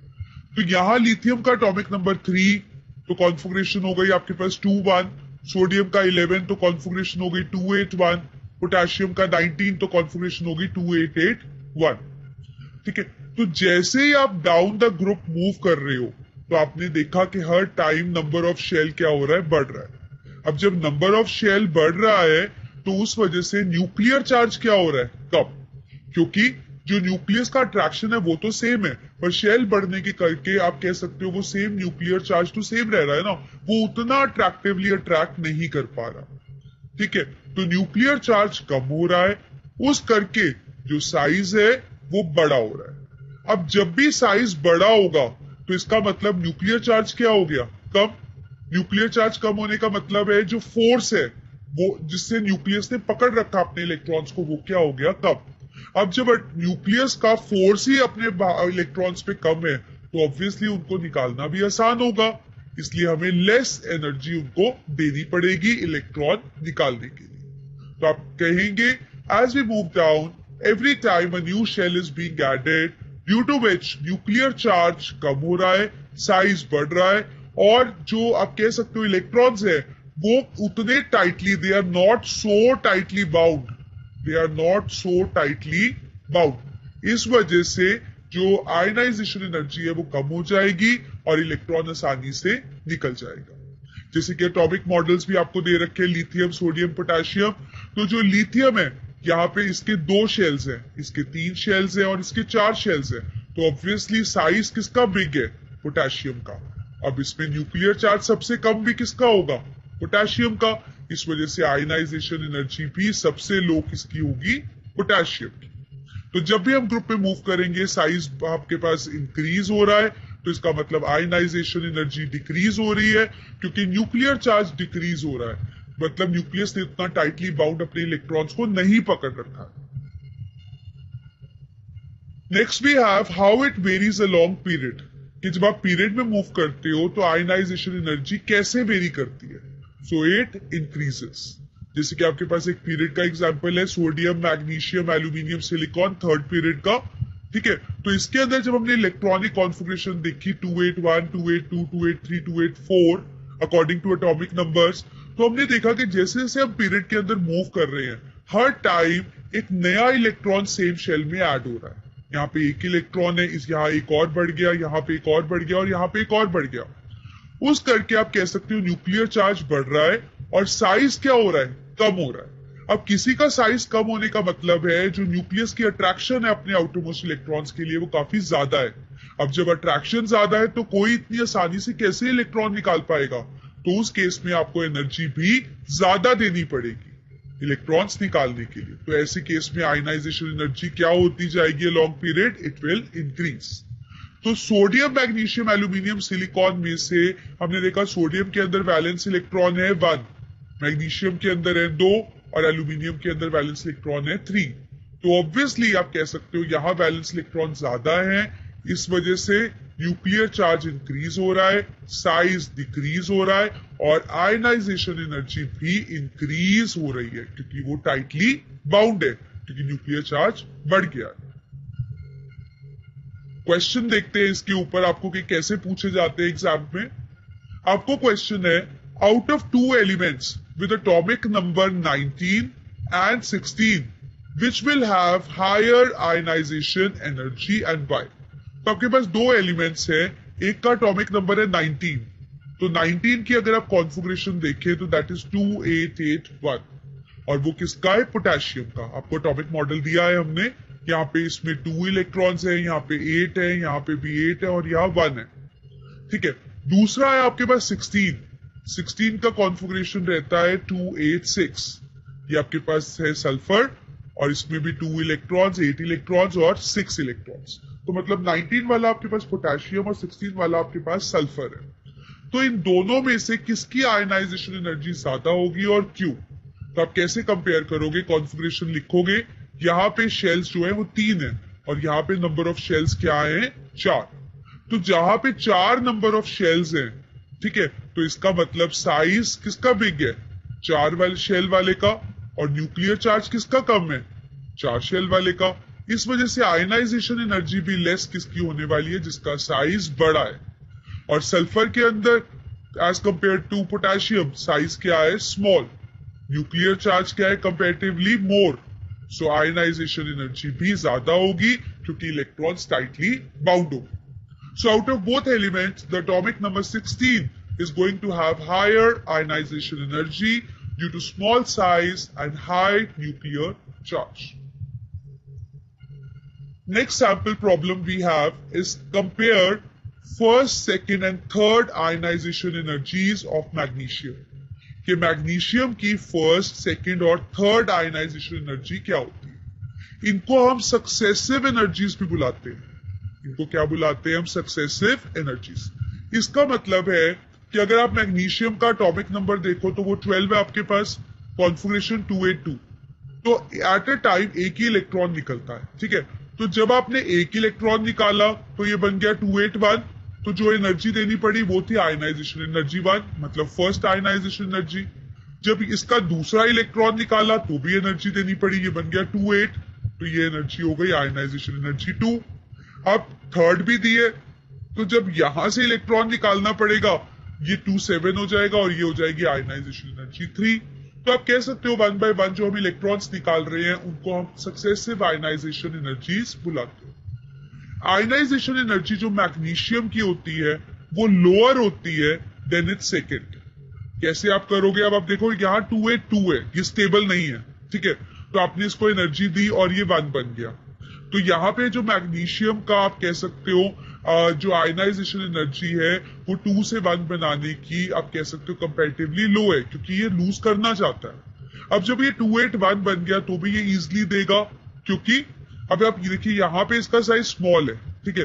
तो आपने एनर्जी दी और ये 281 बन गया, ठीक है।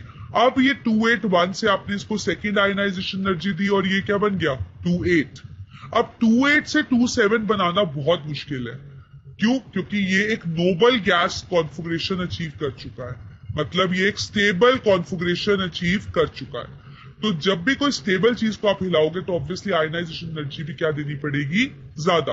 तो ionization energy 3 is going to be greater for magnesium because it has acquired noble gas configuration, ठीक है। तो थर्ड और सेकेंड को इसका मतलब आप कंपेयर करो तो आयनाइजेशन 3 एनर्जी आपके पास ग्रेटर है। अब अगर हम आयनाइजेशन एनर्जी 1 और आयनाइजेशन एनर्जी 2 को देखें तो आयनाइजेशन एनर्जी 1 में ये मैग्नीशियम है और आयनाइजेशन एनर्जी 2 जब हम यूज कर रहे हैं तो ये मैग्नीशियम आयन बन चुका है। और आपको पता है केटायन का साइज क्या होता है? पेरेंट एटम से स्मॉल। तो ऑब्वियसली आयनाइजेशन एनर्जी 2 जो है that is greater as compare to Mg, क्योंकि यहाँ पे आयन से इलेक्ट्रॉन निकालना है जिसका साइज क्या होता है? केटायन का स्मॉल। तो आप कह सकते हो कि आयनाइजेशन एनर्जी 1, 2 और 3 को जब आप कंपेयर करोगे तो 1 और 2 में से कौन सी आयनाइजेशन एनर्जी ज्यादा है? 2। और 2 और 3 में से कौन सी ज्यादा है? 3। क्योंकि यहाँ पे ये बन चुका है Mg2 पॉजिटिव, यहाँ पे ये Mg पॉजिटिव में से निकालना है इलेक्ट्रॉन और यहाँ पे Mg एटम में से निकालना है। अब नेक्स्ट प्रॉपर्टी है हमारे पास इलेक्ट्रॉन एफिनिटी। इलेक्ट्रॉन एफिनिटी का मतलब है कि जैसे कि अभी हमने इलेक्ट्रॉन निकाला था तो आपको एनर्जी देनी पड़ी थी। सपोज आपके पास ये इलेक्ट्रॉन था, आपने इलेक्ट्रॉन निकालना था तो आपने एनर्जी देनी पड़ी थी। सिमिलरली अगर आप इसमें इलेक्ट्रॉन डालना चाहते हैं तो एटम से एनर्जी रिलीज हो। Actually it is opposite to ionization energy.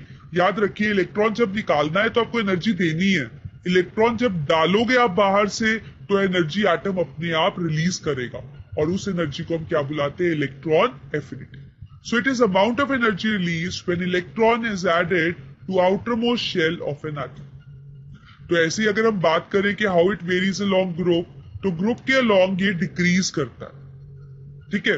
उसका क्या रीजन है? हम फर्स्ट ग्रुप कंसिडर करते हैं। आपके पास है lithium, sodium, potassium, atomic numbers भी हैं आपके पास। तो अगर हम कॉन्फ़िगरेशन लिखें 21, 281, 2881, तो जैसे जैसे आप नीचे मूव कर रहे हो तो ऑब्वियसली नया शेल ऐड हो रहा है। उस करके आप नहीं पढ़ चुके हो कि न्यूक्लियर चार्ज कम हो रहा है और साइज हमारा बढ़ रहा है। अब जब साइज बढ़ रहा है और न्यूक्लियर चार्ज कम है, न्यूक्लियर चार्ज मतलब अट्रैक्शन ही न्यूक्लियस की कम है अपने आउटर मोस्ट शेल की तरफ, तो इसका मतलब चाहे आप इलेक्ट्रॉन डालो चाहे इलेक्ट्रॉन निकालो उस पर कोई खास फर्क नहीं पड़ेगा क्योंकि न्यूक्लियस का होल्ड उतना नहीं है। तो ऑब्वियसली ऐसे केस में आप कह सकते हो कि जब आप इलेक्ट्रॉन डालोगे, जब आप इसके अंदर इलेक्ट्रॉन डालोगे तो इसके न्यूक्लियस को अट्रैक्शन ही नहीं है आने वाले इलेक्ट्रॉन के लिए। तो जो इलेक्ट्रॉन एफिनिटी है which is actually attraction for incoming electron that is going to be low, ठीक है। तो हम कह सकते हैं जिसका साइज सबसे बड़ा होगा उसका न्यूक्लियर चार्ज सबसे ज्यादा लेस होगा, आने वाले इलेक्ट्रॉन के लिए उसको अट्रैक्शन नहीं होगी, इसलिए जो इलेक्ट्रॉन एफिनिटी है, जो एनर्जी रिलीज करेगा एटम, वो भी कम होगा। क्योंकि जितनी ज्यादा अट्रैक्शन होती है उतनी ज्यादा डिक्रीज इन एनर्जी होता है, उतना रिलीज होना चाहिए। अब जब अट्रैक्शन ही कम है तो रिलीज भी कम होगा। तो आप लिखोगे as we move down every time a new shell is being added due to which nuclear charge decrease and size increase. So less energy is released when you can say the electron is added to the outermost shell of an atom. ये सब activities outermost shell of an atom पे होती है, क्योंकि outermost shell से ही हम निकाल सकते हैं और outermost shell पे ही हम डाल सकते हैं। और जब हम ऐसा करते हैं इलेक्ट्रॉन निकालना या डालना, तो atom is always in gaseous state. Atom हमेशा कौन सी स्टेट में होता है? गैसियस स्टेट में। तो आप हमेशा सॉलिड से उसको गैसियस स्टेट में कन्वर्ट करते हो और तभी आप उसमें इलेक्ट्रॉन डाल सकते हो और इलेक्ट्रॉन निकाल सकते हो। तो इसका मतलब लिथियम, सोडियम और पोटेशियम में से साइज पोटेशियम का बिग है, इस वजह से आप कह सकते हो न्यूक्लियर चार्ज सबसे लेस पोटेशियम का है। आने वाले इलेक्ट्रॉन के लिए अट्रैक्शन भी सबसे लेस पोटेशियम की है और इलेक्ट्रॉन एफिनिटी भी लो पोटेशियम के लिए ही है। अब अलॉन्ग पीरियड ये कैसे मूव करता है? अलॉन्ग पीरियड इलेक्ट्रॉन एफिनिटी बढ़ जाती है।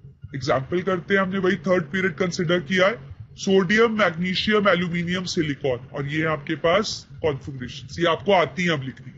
तो इसमें हमने देखा कि जैसे से हम मूव कर रहे हैं, हर टाइम एक इलेक्ट्रॉन, सेम इलेक्ट्रॉन आप कह सकते हो, एक नई सेम शेल के अंदर एक नया इलेक्ट्रॉन आ रहा है। उस वजह से जो न्यूक्लियर चार्ज है वो बढ़ रहा है और साइज छोटा हो रहा है। यहां तक अब आप जान चुके हो, ठीक है।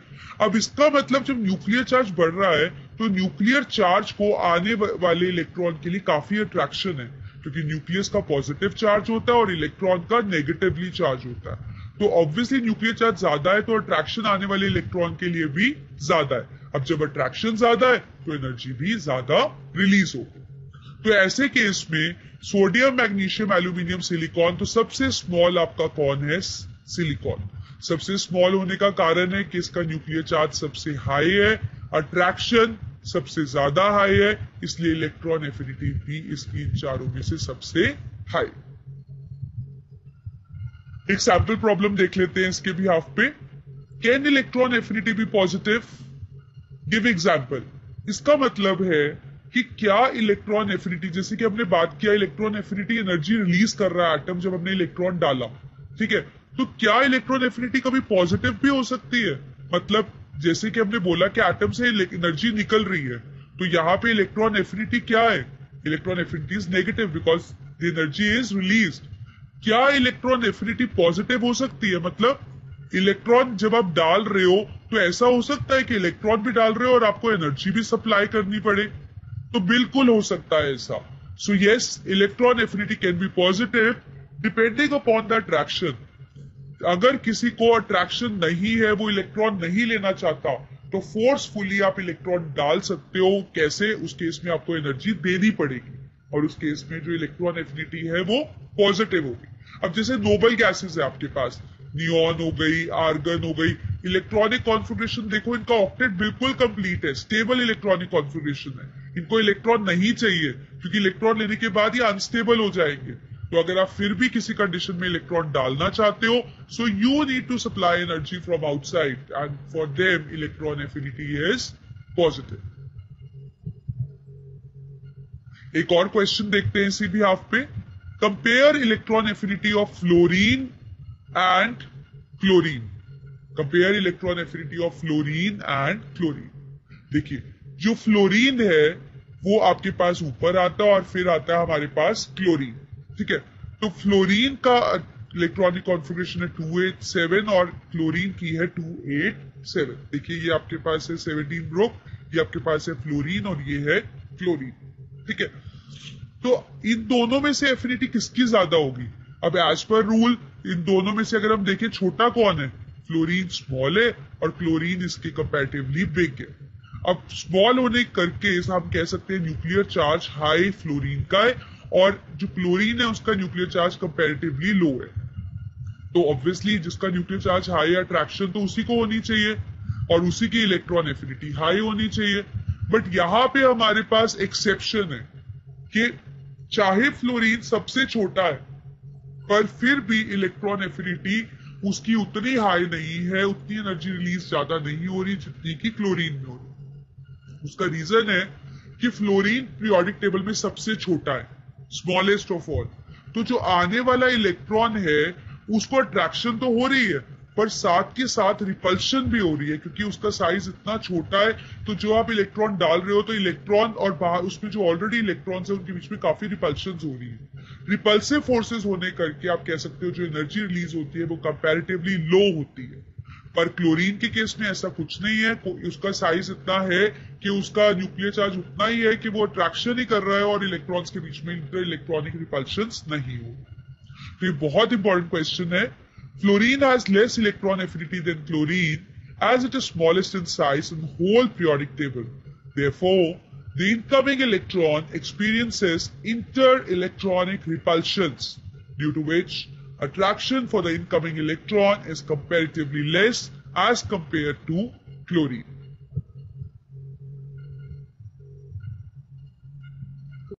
अब हम स्टार्ट करने जा रहे हैं next property, that is chemical reactivity. तो सबसे पहले हमें यह जानना है कि केमिकल रिएक्टिविटी का मतलब क्या है। केमिकल रिएक्टिविटी का मतलब है कोई किसी के साथ कितनी जल्दी रिएक्ट करता है, कोई किसी के साथ कितनी जल्दी रिएक्ट करता है। तो ये जो रिएक्ट का मतलब है, रिएक्शन का मतलब है, रिएक्टिविटी का मतलब है, ये मेटल्स के केस में और नॉन मेटल्स के केस में थोड़ा सा इनमें डिफरेंस है। ठीक है, जैसे कि आपको पता है मेटल्स का रिएक्टिव होना क्या मतलब है कि मतलब वो कितनी जल्दी इलेक्ट्रॉन्स लूज कर पाएंगे, क्योंकि मेटल्स की तो आप कह सकते हो प्रॉपर्टी होती है ना इलेक्ट्रॉन लूज करने की। तो हम कह सकते हैं मेटल्स की रिएक्टिविटी का मतलब है that how easily they can lose electron, how easily they can lose electron. तो इसका मतलब मेटल की रिएक्टिविटी जब भी हम बात करेंगे तो हमारा मतलब रहेगा कि कितनी जल्दी मेटल अपना इलेक्ट्रॉन लूज कर सकता है। और नॉन मेटल की अगर हम बात करें तो इसका मतलब है how easily it can gain electrons, how easily it can gain electrons. या फिर हम ये भी कह सकते हैं attraction towards incoming electron, attraction towards incoming electron. क्योंकि आपको पता है कि जो नॉन मेटल्स हैं उनकी टेंडेंसी रहती है कि वो इलेक्ट्रॉन गेन करते हैं और मेटल्स की टेंडेंसी है लूज करने की। तो इनकी रिएक्टिविटी का मतलब भी यही हुआ ना कि कौन कितनी जल्दी इलेक्ट्रॉन लूज करता है या कौन कितनी जल्दी इलेक्ट्रॉन गेन करता है।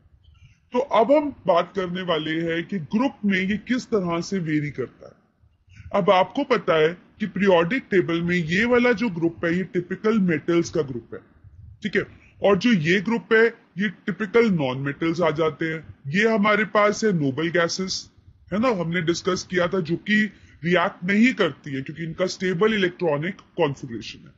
और ये हमारे पास आ जाते हैं मेटेलॉइड्स। मेटेलॉइड्स का मतलब कि मेटालिक करेक्टर डिक्रीज हो रहा है टाइम के साथ और नॉन मेटालिक करेक्टर इंक्रीज हो रहा है। यही हमें देखने को मिलता है ना।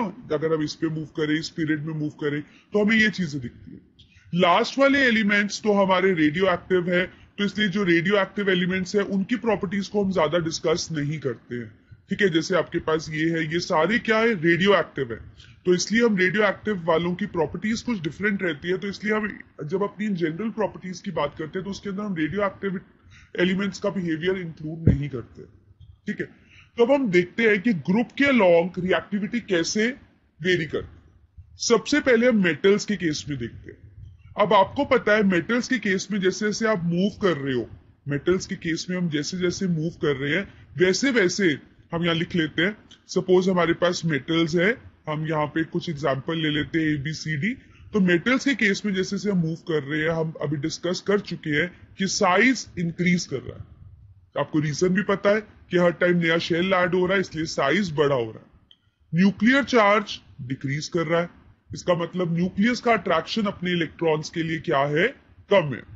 अब न्यूक्लियर चार्ज अगर कम है तो आयनाइजेशन एनर्जी भी टाइम के साथ कम हो रही है, down the group it is also decreasing. अब अगर ये सारे फैक्टर्स इस तरीके से आप कह सकते हो रहे हैं तो इसका मतलब है कि इसको इलेक्ट्रॉन लूज करना आसान है। मतलब जैसे जैसे हम नीचे जा रहे हैं वैसे वैसे इलेक्ट्रॉन लूज करने की टेंडेंसी बढ़ रही है क्योंकि आयनाइजेशन एनर्जी डिक्रीज कर रही है। इसलिए हम कह सकते हैं कि मेटल्स के केस में जो रिएक्टिविटी है वो डाउन द ग्रुप इंक्रीज करती है। उसका रीजन क्या है? क्योंकि आयनाइजेशन एनर्जी डिक्रीज करती है। ठीक है, तो यही हमारे पास लिखा हुआ है, मेटल्स के केस में it increases down the group. अब ऐसे ही हम नॉन मेटल्स की बात करते हैं। सपोज अब हम एक नॉन मेटल का ग्रुप ले लेते हैं, ठीक है, लेट्स हम इसमें एलिमेंट ले लेते हैं XYZ। तो जब आप नॉन मेटल ग्रुप में नीचे जाते हो तो हमें पता है कि साइज क्या कर रहा है? डाउन द ग्रुप साइज हमेशा इंक्रीज करता है, न्यूक्लियर चार्ज डिक्रीज करता है। अब अगर न्यूक्लियर चार्ज कम है, इसका मतलब अट्रैक्शन आने वाले इलेक्ट्रॉन्स के लिए भी क्या है? लो। और अगर अट्रैक्शन लो है, इसका मतलब इलेक्ट्रॉन एफिनिटी भी क्या हो रही है? Decrease down the group. तो यही रीजन है, हम कह सकते हैं कि अगर इलेक्ट्रॉन एफिनिटी कम हो रही है, मतलब आने वाले इलेक्ट्रॉन के लिए अट्रैक्शन कम है, तो इसका मतलब रिएक्टिविटी नॉन मेटल्स के केस में डिक्रीज हो रही है। तो यही आपके पास लिखा हुआ है कि chemical reactivity in case of non metals decrease down the group. Reason being size बड़ा हो रहा है, न्यूक्लियर चार्ज कम हो रहा है, अट्रैक्शन आने वाले इलेक्ट्रॉन के लिए कम है, इसलिए इलेक्ट्रॉन एफिनिटी भी डिक्रीज कर रही है। अब ये कैसे वेरी करता है अलोंग पीरियड? जैसे कि आपको मैंने बताया, पीरियड में हम जब मूव कर रहे हैं तो ये हमारे पास टिपिकल मेटल्स आ जाते हैं। ये हमारे पास मेटलॉइड्स हैं, जहां पे मेटालिक करेक्टर नॉन मेटालिक के अंदर चेंज हो रहा है। ये हमारे पास नॉन मेटल्स है। और ये लास्ट वाला ग्रुप हमारे पास नोबल गैसेस है ना, जो कि रिएक्ट नहीं करती है। तो अब पीरियड में अगर हम मूव करते हैं तो रिएक्टिविटी हमें किस तरीके से दिखती है? तो हम देखते हैं, जब हम यहां से यहां मूव कर रहे हैं, जब आप अलोंग पीरियड मूव कर रहे हो, हम एग्जांपल ले लेते हैं, हम कुछ एलिमेंट्स कंसिडर कर लेते हैं। ठीक है, let's say we have these elements in a period ABCDE। तो हमें पता है कि जैसे से हम पीरियड में मूव कर रहे हैं तो साइज हमारा क्या कर रहा है? जैसे से हम पीरियड में मूव कर रहे हैं, साइज क्या कर रहा है? डिक्रीज। साइज डिक्रीज करने का मतलब है न्यूक्लियर चार्ज क्या हो रहा है? इंक्रीज। तो जहां पे आपके पास ये मेटल्स है, यहां पे तो हम इनकी आयनाइजेशन एनर्जी की बात करेंगे, है ना। जैसे आपके पास ये मेटल्स है तो यहां पे हम इनकी आयनाइजेशन एनर्जी की बात करेंगे, because they have tendency to lose electrons. ठीक है, तो अब जब आयनाइजेशन साइज छोटा हो रहा है तो आयनाइजेशन एनर्जी इंक्रीज हो रही है, इसका मतलब टेंडेंसी टू लूज इलेक्ट्रॉन ये भी क्या हो रहा है? डिक्रीज हो रहा है, इसलिए रिएक्टिविटी भी डिक्रीज हो रही है।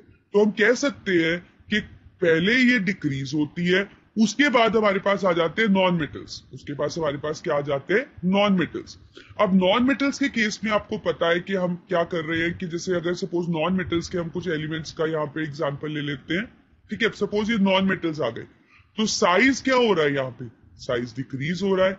साइज डिक्रीज हो रहा है तो न्यूक्लियर चार्ज इंक्रीज, क्योंकि पीरियड के अंदर साइज छोटा और न्यूक्लियर चार्ज बड़ा तो हो ही रहा है ना। चाहे आप मेटल से नॉन मेटालिक ग्रुप में जब आप आ रहे हो पीरियड के लॉन्ग, तो हमेशा साइज छोटा और न्यूक्लियर चार्ज बढ़ रहा है। पर यहां पे इनके लिए प्लस पॉइंट है, क्योंकि आने वाले इलेक्ट्रॉन के लिए अट्रैक्शन भी इंक्रीज हो रहा है। अट्रैक्शन भी क्या हो रहा है? इंक्रीज। इस वजह से इलेक्ट्रॉन एफिनिटी की वैल्यू भी क्या है? हाई। तो इसलिए इनका रिएक्टिविटी इंक्रीज हो रहा है। तो इसका मतलब जब आप पीरियड में मूव कर रहे हो तो पहले तो आपके पास ये डिक्रीज हो रही है रिएक्टिविटी, क्योंकि आपके पास मेटल्स आ जाते हैं, तो साइज छोटा हो रहा है, न्यूक्लियर चार्ज बढ़ रहा है, तो आयनाइजेशन एनर्जी भी बढ़ रही है। बट जब ये अब्रप्टली चेंज होता है नॉन मेटल्स के अंदर, तो वहां पे रिएक्टिविटी इंक्रीज हो जाती है, क्योंकि साइज छोटा होता जा रहा है, न्यूक्लियर चार्ज बढ़ रहा है। न्यूक्लियर चार्ज ज्यादा का मतलब है पॉजिटिव जो चार्ज है वो ज्यादा है, तो ऑब्वियसली आने वाले इलेक्ट्रॉन जो कि नेगेटिव चार्ज है उसके लिए अट्रैक्शन ज्यादा होगा। एक प्रॉब्लम देखते हैं इसके ऊपर। The following elements belong to different groups. हमारे पास डिफरेंट ग्रुप्स के एलिमेंट्स दिए हैं। Out of them which is most reactive and which is least reactive। तो हमारे पास एलिमेंट्स का नाम है L, M, N, O and P। They belong to different groups। ये फर्स्ट ग्रुप का मेंबर है, ये सेकंड का है, ये थर्ड का, ये फोर्थ ग्रुप का और ये फिफ्थ ग्रुप का। ठीक है, they are members of different groups. तो आपको बताना है कि इनमें से मोस्ट रिएक्टिव कौन रहेगा। तो मोस्ट रिएक्टिव आपको पता है, अगर हम बात करें तो ये पीरियड अभी खत्म तो नहीं हुआ ना, क्योंकि पीरियड के अंदर तो और भी बहुत सारे एलिमेंट्स हैं। तो अगर इसमें रिएक्टिव की बात करते हैं, ये फर्स्ट ग्रुप है। फर्स्ट ग्रुप आपको पता है मेटल्स का ग्रुप होता है, अल्कली मेटल्स का। ये अल्कलाइन मेटल्स आ गए और ये आपके पास मेटलॉइड्स आ गए।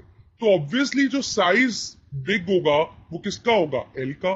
इसका मतलब न्यूक्लियर चार्ज भी सबसे लो एल का होगा, इस वजह से इसकी आयनाइजेशन एनर्जी भी सबसे ज्यादा लो होगी और इसलिए रिएक्टिविटी भी सबसे ज्यादा होगी।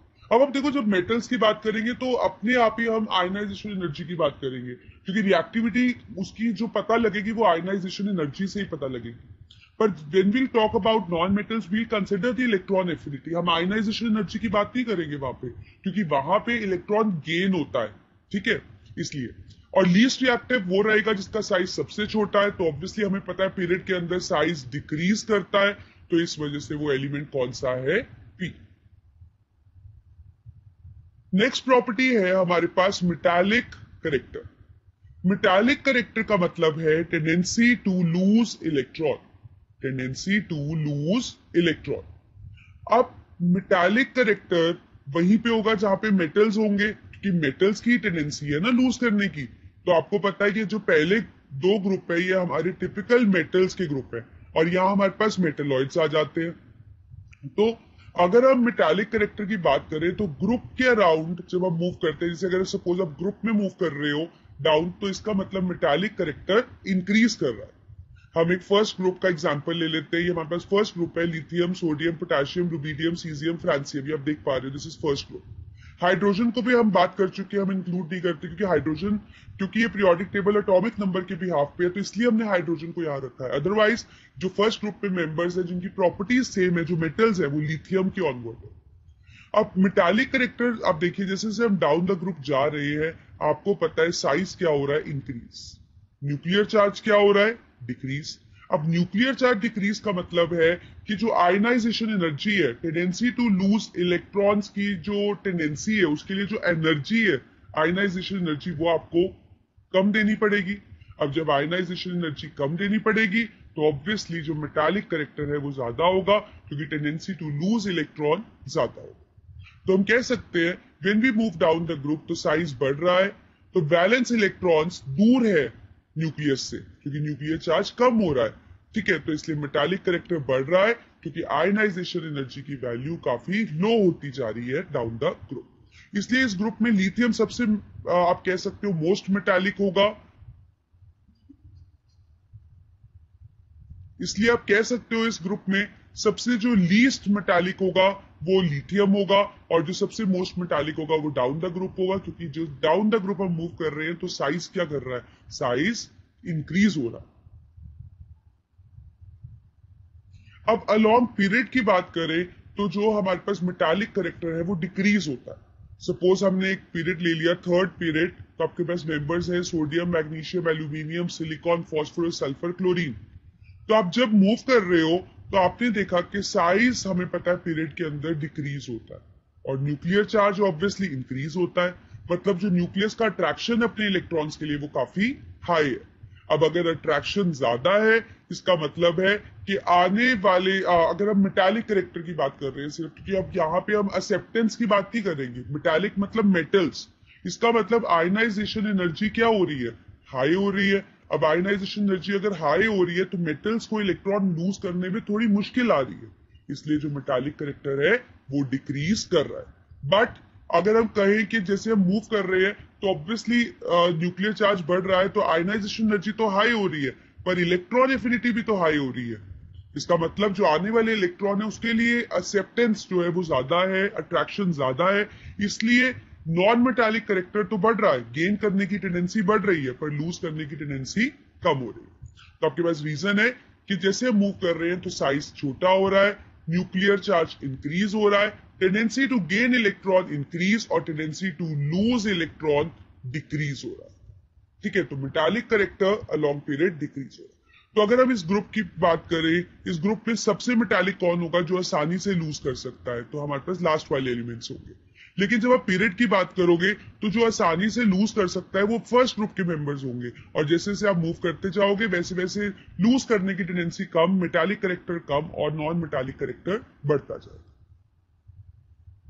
एक प्रॉब्लम और देखते हैं, which is most metallic out of them. आपके पास कुछ ऑप्शंस है और आपको बताना है कि इनमें से सबसे मेटालिक कौन है। तो देखते हैं options, lithium, francium, rubidium, sodium. ये सारे हमें पता है कि एक ही ग्रुप के मेंबर है, फर्स्ट ग्रुप के। और फर्स्ट ग्रुप आपके पास है lithium, sodium, potassium, rubidium, caesium, francium. देखिए ऐसे क्वेश्चंस करने के लिए आपको पीरियोडिक टेबल लर्न होना बहुत जरूरी है। बार बार मैं आपको बता रही हूँ, पीरियोडिक टेबल का आइडिया होना बहुत जरूरी है, तभी आप इस चैप्टर के क्वेश्चंस कर पाएंगे, नहीं तो आपको हमेशा ही प्रॉब्लम रहेगी इसमें। तो अब हमारा क्वेश्चन है which is most metallic out of them. तो इसमें हमारे पास ऑप्शन है, लिथियम है हमारे पास, फ्रांसियम है हमारे पास, रुबीडियम है और हमारे पास सोडियम है। तो ऑब्वियसली इनमें से सबसे मेटालिक वो होगा जिसकी आयनाइजेशन एनर्जी सबसे लोएस्ट होगी, और वो सबसे लोएस्ट किसकी होगी? जिसका न्यूक्लियर चार्ज सबसे लो होगा और जो साइज है वो सबसे बड़ा होगा। तो इन सब में से जो नीचे आता है उसी का साइज बड़ा होता है, तो ऑब्वियसली हमारे पास कौन है? फ्रांसियम। तो francium is most metallic because of largest size out of all and the lowest possible ionization energy. एक और प्रॉब्लम है हमारे पास, out of them which is non metallic in nature. यहां पे भी आप देख पा रहे हो सब एक ही ग्रुप के मेंबर हैं, lithium, sodium, potassium, rubidium, caesium, francium first group के मेंबर्स हैं। तो आपके पास है सोडियम, पोटेशियम, रुबीडियम और लिथियम। तो सबसे नॉन मेटालिक वो होगा जिसकी आयनाइजेशन एनर्जी सबसे हाई होगी, और वो किसकी हाई होगी? जिसका साइज सबसे स्मॉल होगा। तो ऑब्वियसली स्मॉल वाला एलिमेंट टॉप वाला ही होता है, तो lithium is the right answer due to smaller size and highest ionization energy out of these elements. एक और क्वेश्चन देखते हैं, out of all which is most non metallic in nature. तो सबसे नॉन मेटालिक वो होगा जिसकी इलेक्ट्रॉन एफिनिटी आप कह सकते हो हाई है, या आप बता सकते हो कि जिसका न्यूक्लियर चार्ज काफी हाई है और उसका साइज सबसे स्मॉल है। तो अगर हम ये दो फैक्टर्स देखते हैं तो हमारे पास आंसर आता है फ्लोरीन। लेकिन अगर आप इलेक्ट्रॉन एफिनिटी का आंसर देखते हो तो आपके पास आंसर आता है क्लोरीन, क्योंकि हमने एक्सेप्शन पढ़ी थी कि क्लोरीन जो है चाहे बड़ा है साइज में, लेकिन फिर भी इसकी आने वाले इलेक्ट्रॉन के लिए ज्यादा अट्रैक्शन है फ्लोरीन के कंपैरेटिवली, क्योंकि फ्लोरीन का बहुत छोटा साइज है, इस वजह से आने वाले इलेक्ट्रॉन को ज्यादा रिपल्शन फील होती है।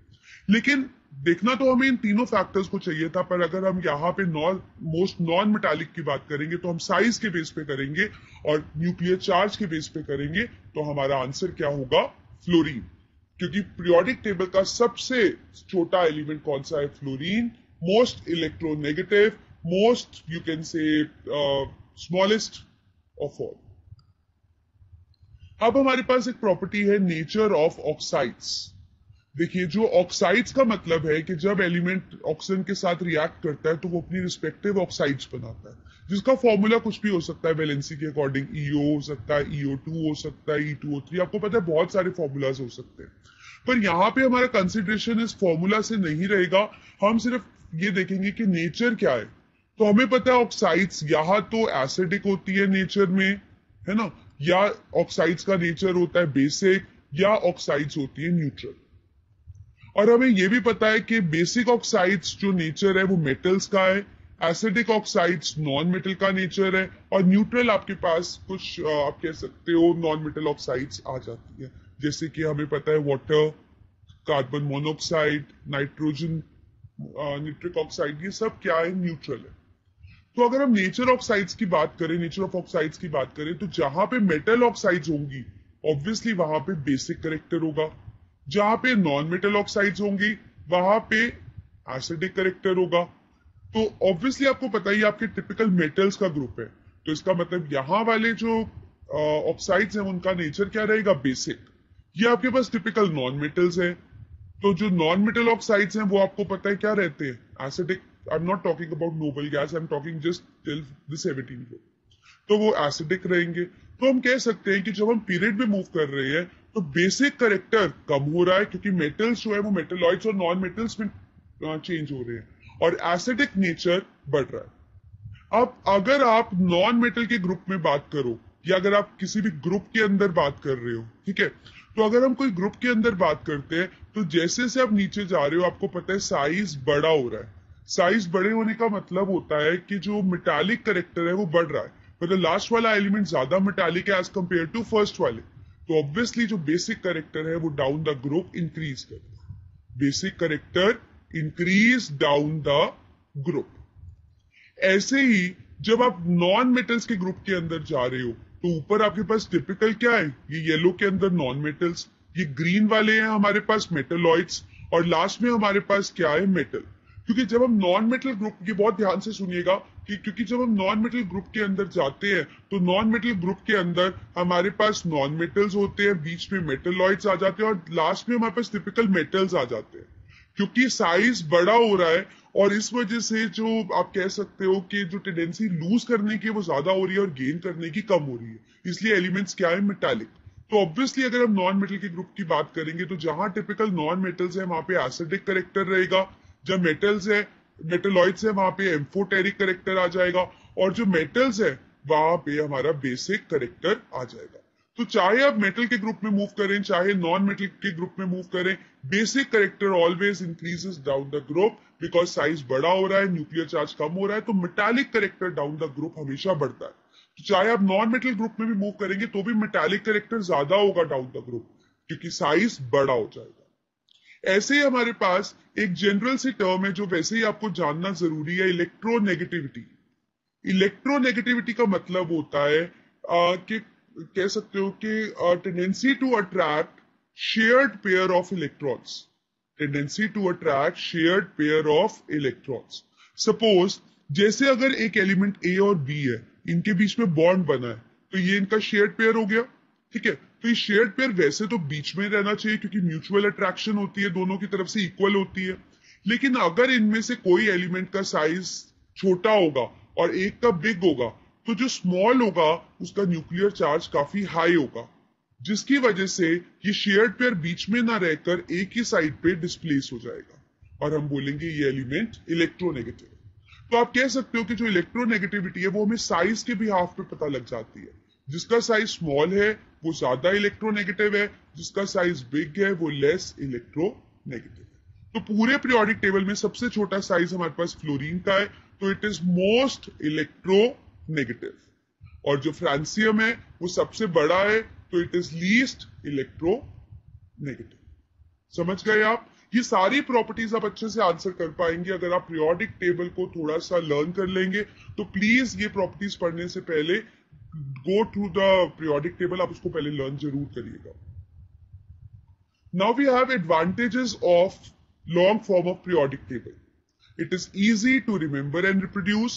It is based on atomic number, which is more fundamental property, and position of isotopes have also been resolved. Now we are going to take a few questions and answers. First question is, use Mendeleev table to predict the formula for oxides of following: K, carbon, aluminium, silicon and barium. हमें इनके oxides का formula बनाना है, हमें valencies given है। अब के की valency क्या है, 1। तो अगर इसका ऑक्साइड का फॉर्मूला बनाएंगे तो आपको पता है के इज +1, ऑक्सीजन इज 2 नेगेटिव, तो क्रिस क्रॉस करेंगे तो फॉर्मूला क्या बनेगा आपके पास, K2O। कार्बन की वैलेंसी है 4 और उसकी भी हमें ऑक्साइड बनानी है। आपको पता है कार्बन की जो ऑक्साइड है दैट इज कार्बन डाइऑक्साइड और एक हमारे पास है कार्बन मोनोऑक्साइड। ऐसे ही एल्यूमिनियम की वैलेंसी है 3, तो एल्यूमिनियम की वैलेंसी है 3 पॉजिटिव और ऑक्सीजन की 2 नेगेटिव, क्रॉस करेंगे तो ये बनेगा Al2O3। सिलिकॉन की आपको पता है that is again SiO2। Next question is, besides gallium which other elements have since been discovered to fill the gaps left by Mendeleev in his periodic table. तो ऐसे कौन से एलिमेंट्स हैं जो मेंडलीफ ने प्रिडिक्ट किए थे और बाद में उन जगहों को सच में फिल किया, that is germanium and polonium. Why do you think the noble gases are placed in a separate group? They are placed because they are most non-reactive. Their properties do not resemble with any other group. Therefore, they are placed in a separate group. The reason being stable electronic configuration.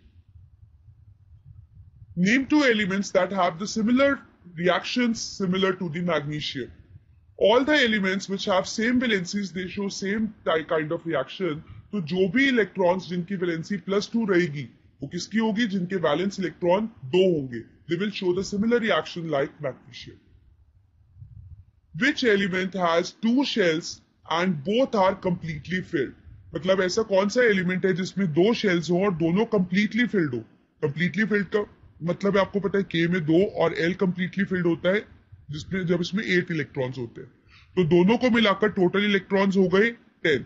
जितने electrons होते हैं उतने proton होते हैं, और proton से आपको atomic number पता लगता है। तो आपको पता है कि एटॉमिक नंबर किसका है, नियॉन का। So the answer is neon. आपको बताना है कौन सा एलिमेंट है जिसकी इलेक्ट्रॉनिक कॉन्फ़िगरेशन 282 है। तो यहां कितने इलेक्ट्रॉन्स बने, 8 9 10 11 12।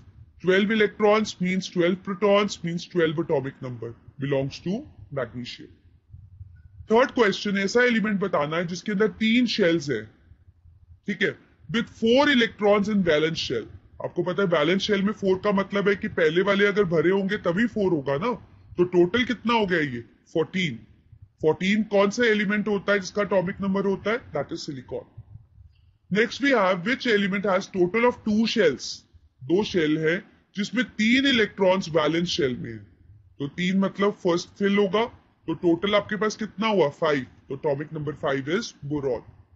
Which element has twice as many electrons in its second shell as in its first shell?